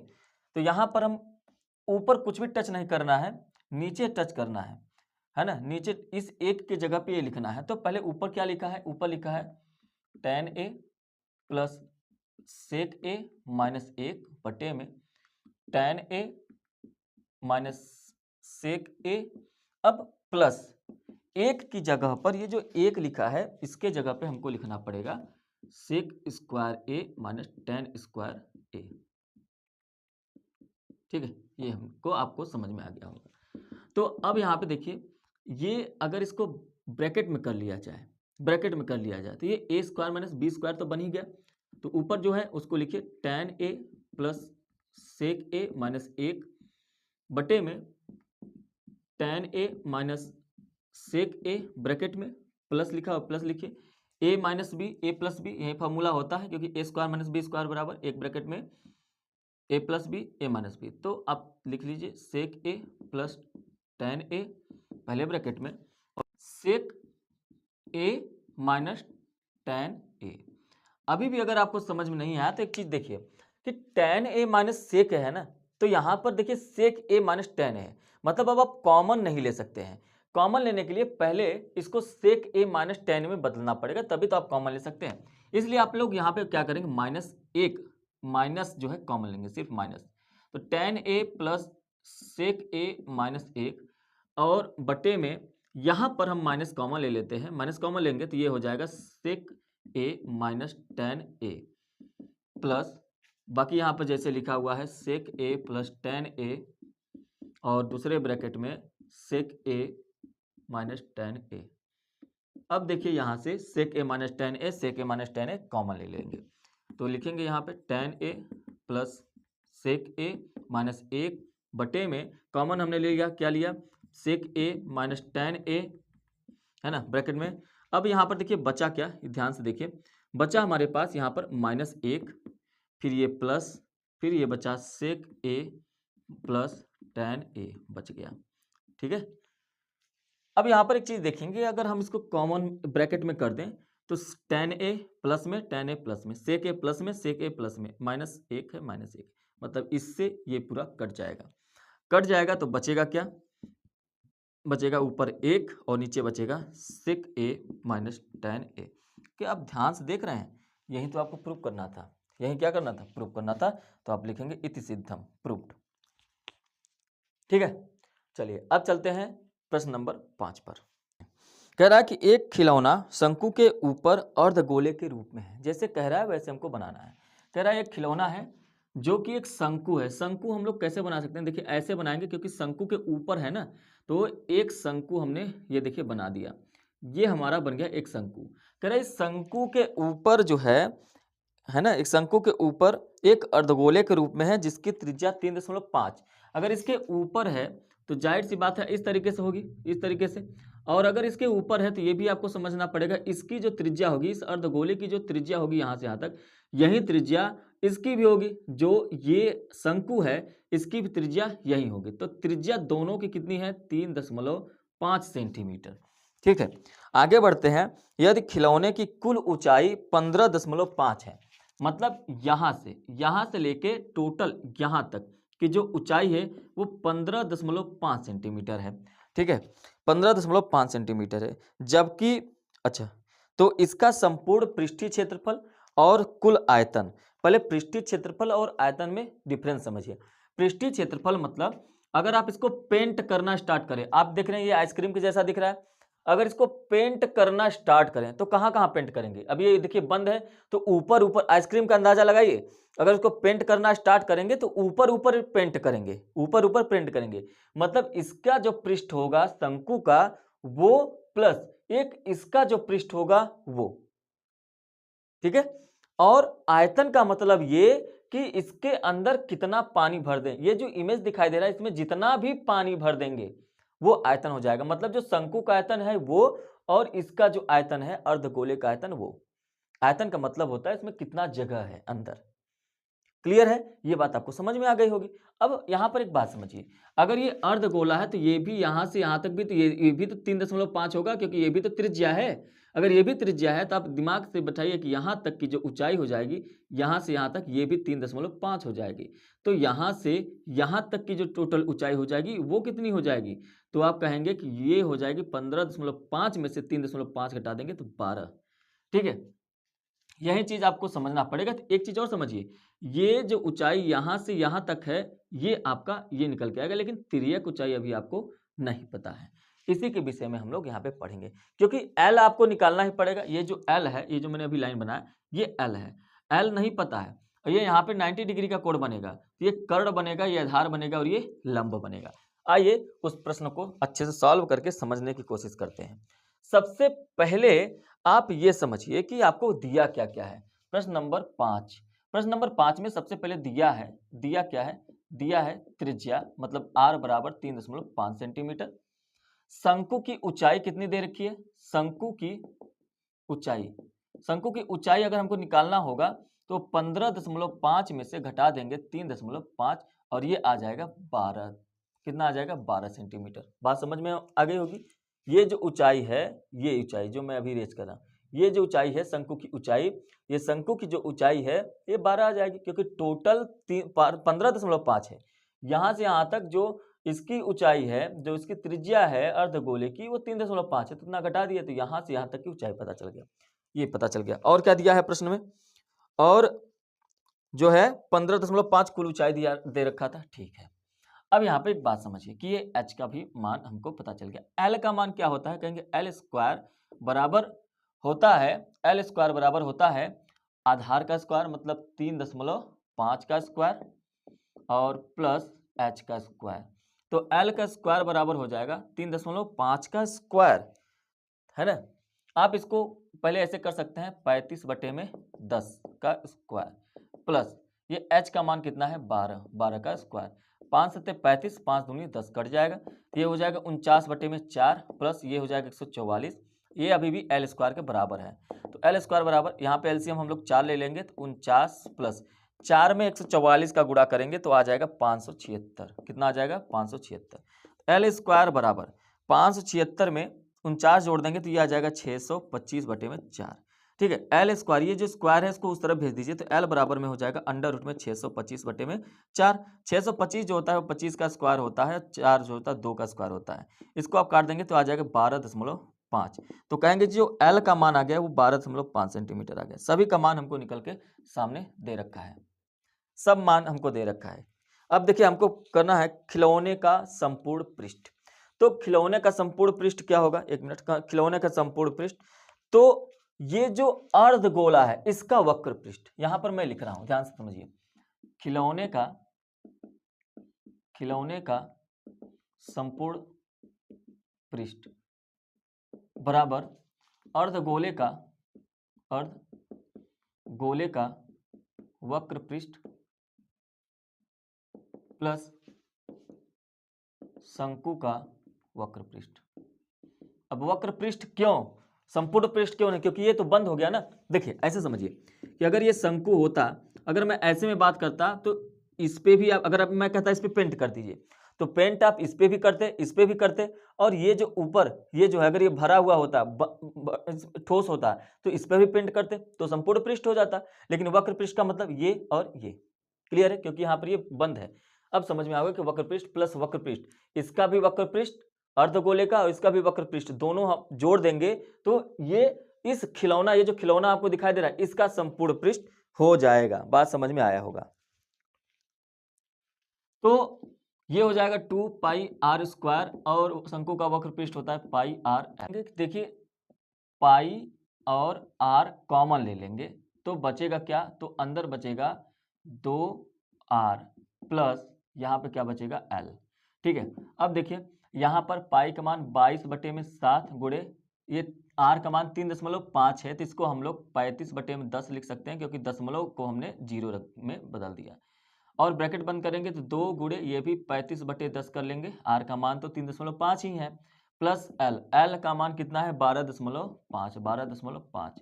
ठीक है, अब यहाँ पर देखिए, अब इसको डिवाइड कर लेते हैं हम, यहाँ पे काटेंगे तो 7×5 = 35 हो जाएगा, 5 दूनी 10 हो जाएगा, 2 से इसको काट देंगे तो ये 11 हो जाएगा। यहाँ पर बचा 11 गुणे यहाँ पर क्या बचा, तो कहेंगे 5 2 पंचे 10 हो जाएगा, 5 इसको काट देंगे 7, तो यहाँ पर कहेंगे 7 + 12.5 बच गया, बराबर में 11 गुणे जो है ये हो जाएगा 19.5 हो जाएगा। अब यहाँ पे 19.5 में गुणा करेंगे तो ये हो जाएगा आपका 5 9 5 14 हो जाएगा, 1 हो जाएगा, और उसके बाद 9 1 10 1 11 हो जाएगा, और ये 1 2 214.5 जो है सेंटीमीटर स्क्वायर, ये इसका संपूर्ण पृष्ठ क्षेत्रफल आएगा 214.5 सेंटीमीटर स्क्वायर। लेकिन अगर इसी खिलौने की आयतन की बात की जाए, तो आयतन का मतलब जिसमें इतना पानी भरा जाए, तो शंकु का आयतन प्लस अर्धगोले का आयतन, तो यहाँ पे लिखेंगे खिलौने का आयतन, खिलौने का आयतन बराबर, खिलौने का आयतन बराबर जो है अर्धगोले का आयतन, अर्धगोले का आयतन प्लस हो जाएगा शंकु का आयतन, प्लस शंकु का आयतन, शंकु का क्या हो जाएगा आयतन हो जाएगा। अब यहाँ पर देखिए जो अर्धगोले का आयतन होता है वो होता है 2/3 पाई आर क्यूब, प्लस शंकु का आयतन क्या होता है 1/3 पाई आर स्क्वायर एच। अब यहाँ पर 1/3 पाई आर स्क्वायर कॉमन ले सकते हैं, दोनों में है तो कॉमन ले लीजिए, बचेगा क्या 1/3, यहाँ पे 2 बचेगा, पाई और आर बचेगा, तो पाई क्योंकि कॉमन हो गया है, plus 1/3 pi R square common हो गया तो यहाँ पे बचेगा एच। सबका मान रखना है 1/3 गुणे 22/7 गुणे आर का मान। देखिए अब यहीं पर मैं आपको बता दूं, जहां पर भी 3.5 है उसके जगह पर मैं 35/10 लिख सकता हूं, और ये भी देखिए कि 5 7 35 और 5 2 उसका मतलब 7/2 लिख सकता हूं हर जगह। तो मैं यहाँ पे 7/2 लिख रहा हूँ डायरेक्ट काट कर, है ना, क्योंकि 35/10 लिखेंगे फिर वहीं काट कर 7/2 करना पड़ेगा, इससे अच्छा मैं पहले से ही 7/2 लिखूं। इस बात को आप समझ जाएंगे, और यहाँ पर चाहे तो उसके बगल में लिख सकते हैं चुकी लगा के। तो आर स्क्वायर है मतलब 7/2 का स्क्वायर हो जाएगा, और ब्रैकेट में क्या हो जाएगा 2 गुणे 7/2 हो जाएगा, प्लस एच का मान कितना है, एच का मान कहाँ गया, ये 12 है, तो यहाँ पे 12 लिखेंगे। देखिए 2 से 2 कट जाएगा, और इसको क्या कर सकते हैं कि 1/3 गुणे 22/7 गुणे 7 गुणे 7/2 गुणे 2, क्योंकि स्क्वायर है, फिर गुणे क्या कर देंगे 12 और 7 19 हो जाएगा, इसको 19 रख सकते हैं। ठीक है, अब यहाँ पे इसको काटिए, 7 से ये 7 कट जाएगा, 2 से ये कट जाएगा, 11 हो जाएगा। अब कुछ भी नहीं कटने वाला है, ऊपर बचा 11 और 7 77 बचा, 2 तिहाई 6 बचा, गुणे 19 बचा। 77 में 19 का जब गुणा करेंगे तो ये आएगा 1463 बटे में नीचे क्या है 6, और जब इसको डिवाइड कर देंगे दोनों काट के 243.83 आने वाला है, तो यही आपका क्या हो जाएगा सेंटीमीटर क्यूब, यही आपका क्या हो जाएगा आंसर। तो ये आपका आयतन हो गया, और ये आपका जो है संपूर्ण पृष्ठ हो गया इस खिलौने का। क्लियर है, चलिए अब हम लोग इस सेट का लास्ट प्रश्न सॉल्व करने वाले हैं, जो कि 5वें का अथवा है। देखिए प्रश्न दिया है कि एक गोलाकार कांच के बर्तन की एक बोतल के आकार की गर्दन है, जिसकी लंबाई 8 सेंटीमीटर है, जिसकी लंबाई कितनी है 8 सेंटीमीटर है। पहले इस चित्र को समझिए, एक गोलाकार कांच हो गया, ये हो गया गोलाकार कांच, ऐसे कह रहा है इसका एक गर्दन है, तो हम यहाँ पर एक गर्दन भी बनाएंगे इसका, है ना। एक गर्दन है, इसका गर्दन कैसे होगा, इस तरीके का होगा। ले लीजिए, इसका हमने क्या बना दिया, गर्दन बना दिया। अब आपको इमेज समझ में आ गया होगा। अगर ये गर्दन है तो बेलन के आकार का ही होगा गर्दन, ठीक है, बन गया। फिर आगे क्या कह रहा है कि जिसकी लंबाई 8 सेंटीमीटर है, मतलब कि यहाँ से लेके यहाँ तक की जो लंबाई है वो 8 सेंटीमीटर है। यहाँ से यहाँ तक की लंबाई 8 सेंटीमीटर है तथा व्यास 2 सेंटीमीटर है, मतलब यहाँ से यहाँ तक की जो दूरी है वो 2 सेंटीमीटर है। ये जो व्यास है ना, यहाँ से यहाँ तक व्यास, ठीक। आगे क्या कहा जा रहा है कि जबकि गोलाकार भाग का जो व्यास है वो 8.5 है, मतलब इसका जो व्यास, इस बड़े वाले का, इसका जो व्यास है, व्यास जो है यहाँ से यहाँ तक, ये टोटल है 8.5 सेंटीमीटर, ठीक। आगे बढ़ते हैं, तो कह रहा है इसमें भरे जा सकने वाले पानी का आयतन। देखिए, अगर इसमें पानी भरा जाए तो इस गोले का आयतन प्लस इस बेलन का आयतन दोनों जोड़ेंगे तभी जाकर हमको क्या मिलेगा, हमको मिलेगा इसमें कितना पानी भरा जा सकता है। तो यही चीज है कि इस गोलाकार कांच के बर्तन का आयतन, पहले लिखिए और समझिए। आप पहले लिखिए कि इस गोलाकार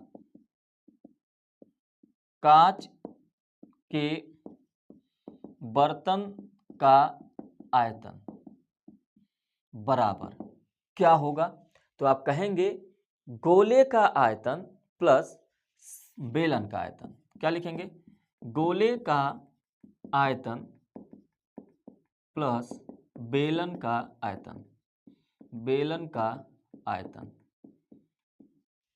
देखिए, यहां तक अगर आप समझ गए तो आपको यह भी समझ में जाना चाहिए कि गोले का आयतन क्या होता है, तो कहेंगे पाई आर स्क्वायर एच, ये होता है, सॉरी ये तो बेलन का आयतन था। गोले का आयतन होगा 4/3 pi R cube, 4/3 pi R cube plus बेलन का आयतन हो जाएगा पाई आर स्क्वायर एच।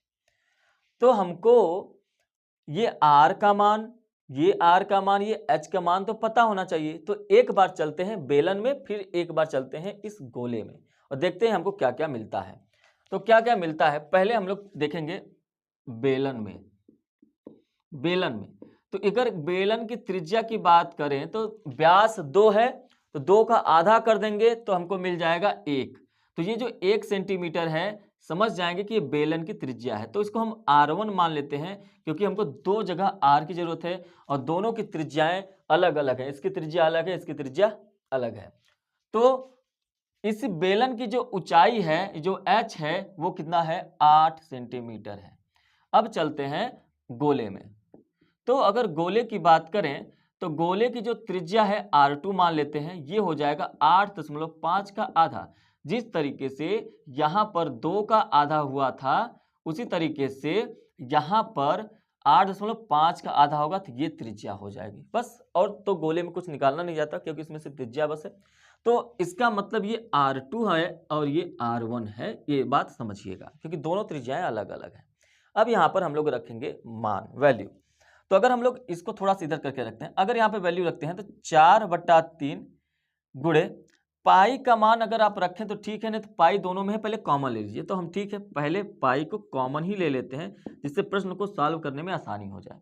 तो अंदर क्या बचा, 4/3 R2 का क्यूब प्लस यहाँ पर क्या बचा, R1 का स्क्वायर H ब्रैकेट में। अब क्या बचेगा, पाई। अब पाई कर देंगे तो 4/3 गुणे R2 का मान कितना है, 8.5/2 का होल क्यूब प्लस R1 का मान कितना है, तो कहेंगे 1, तो 1 का स्क्वायर, है ना, इंटू H का मान कितना है, तो H का मान 8, ये हो गया बराबर में पाई ब्रैकेट बंद 4/3 गुणे 8.5 का क्यूब, मतलब 8.5 गुणे 8.5 गुणे 8.5, नीचे क्या हो जाएगा, 2 गुणे 2 गुणे 2, क्योंकि इसका क्यूब था। प्लस लगाएंगे, 1 का स्क्वायर करिए चाहे कुछ करिए, वो 1 ही आएगा। तो 8 में 1 का गुणा करेंगे तो ये क्या हो जाएगा, 8, और ये ब्रैकेट बंद। अब यहां से थोड़ा सा समझिए कि ये 2 दूनी 4 से 4 कट जाएगा, ठीक है।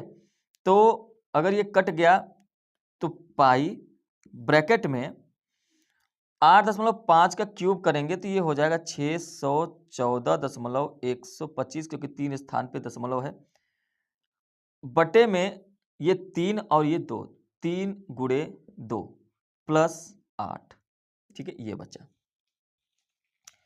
तो यहां पर देखिए ये 6 हो जाएगा और एलसीएम लेंगे तो ये 48 हो जाएगा। यहां पर देखिए अब क्या करेंगे, पाई है, पाई का मान 22/7 अब रख देते हैं। आप यहां पर भी रख सकते हैं, यहां पर भी रख सकते हैं, यहां पर भी रख सकते हैं, कोई फर्क नहीं पड़ता है। तो अब ब्रैकेट में क्या हो जाएगा, 614.125 बटे में 2/3 क्या हो जाएगा, तो कहेंगे 2/3 6 हो जाएगा, ये हो जाएगा 6 प्लस 8, ठीक है, ये हो जाएगा। इसके बाद 22/7 गुणे 614.125 प्लस 48 बटे में 6 कर दीजिए। अभी भी आप इसको डिवाइड कर सकते हैं 2 से, 2 3 6, 2 से कटेंगे तो 11, ठीक है। अब यहां पर देखिए अगर ऐसा है तो 614.125 में 48 आप जोड़ दीजिए, तो ये है 11 गुणे 614.125 में 48 आप जोड़ेंगे तो 8 4 12, 4 1 5 1 6, मतलब कुल मिलाकर आएगा 662.125 बटे में 3, ठीक है। अब 11 में इसका गुणा करेंगे तो आएगा 7 2 8 3 3 7 5, दशमलव यहाँ पर लगा देंगे, बटे में नीचे क्या है, अच्छा यहाँ पर 7 भी तो है ये, तो यहाँ पर तो 7 गुणे 3 मतलब 21 कर लेते हैं। क्या कर लेते हैं, 21। 21 में जब आप इसको भाग देंगे तो ये आपका आ जाएगा 346.827, आयतन है सेंटीमीटर क्यूब। यही आपका क्या हो जाएगा, आंसर हो जाएगा, यही का क्या हो जाएगा, आंसर हो जाएगा। तो अगर आपको सभी प्रश्न समझ में आ गए हैं तो चैनल को पहले ही सब्सक्राइब कर लीजिए। हर वर्ष मैं आप लोगों को प्रीवियस सेट कराता हूं, चाहे 2022 हो, 2023 हो, 2024 हो, 2025 हो, आगे आने वाले समय में मैं हर साल प्रैक्टिस सेट करवा देता हूं। आप लोगों को अगर क्लास अच्छा लगा हो उसको लाइक करें, शेयर करें, चैनल पे पहली बार है सब्सक्राइब जरूर करें। चलिए मिलेंगे नेक्स्ट क्लास में 825 BZ के साथ सेट नंबर 5 में। Thank you, have a nice day.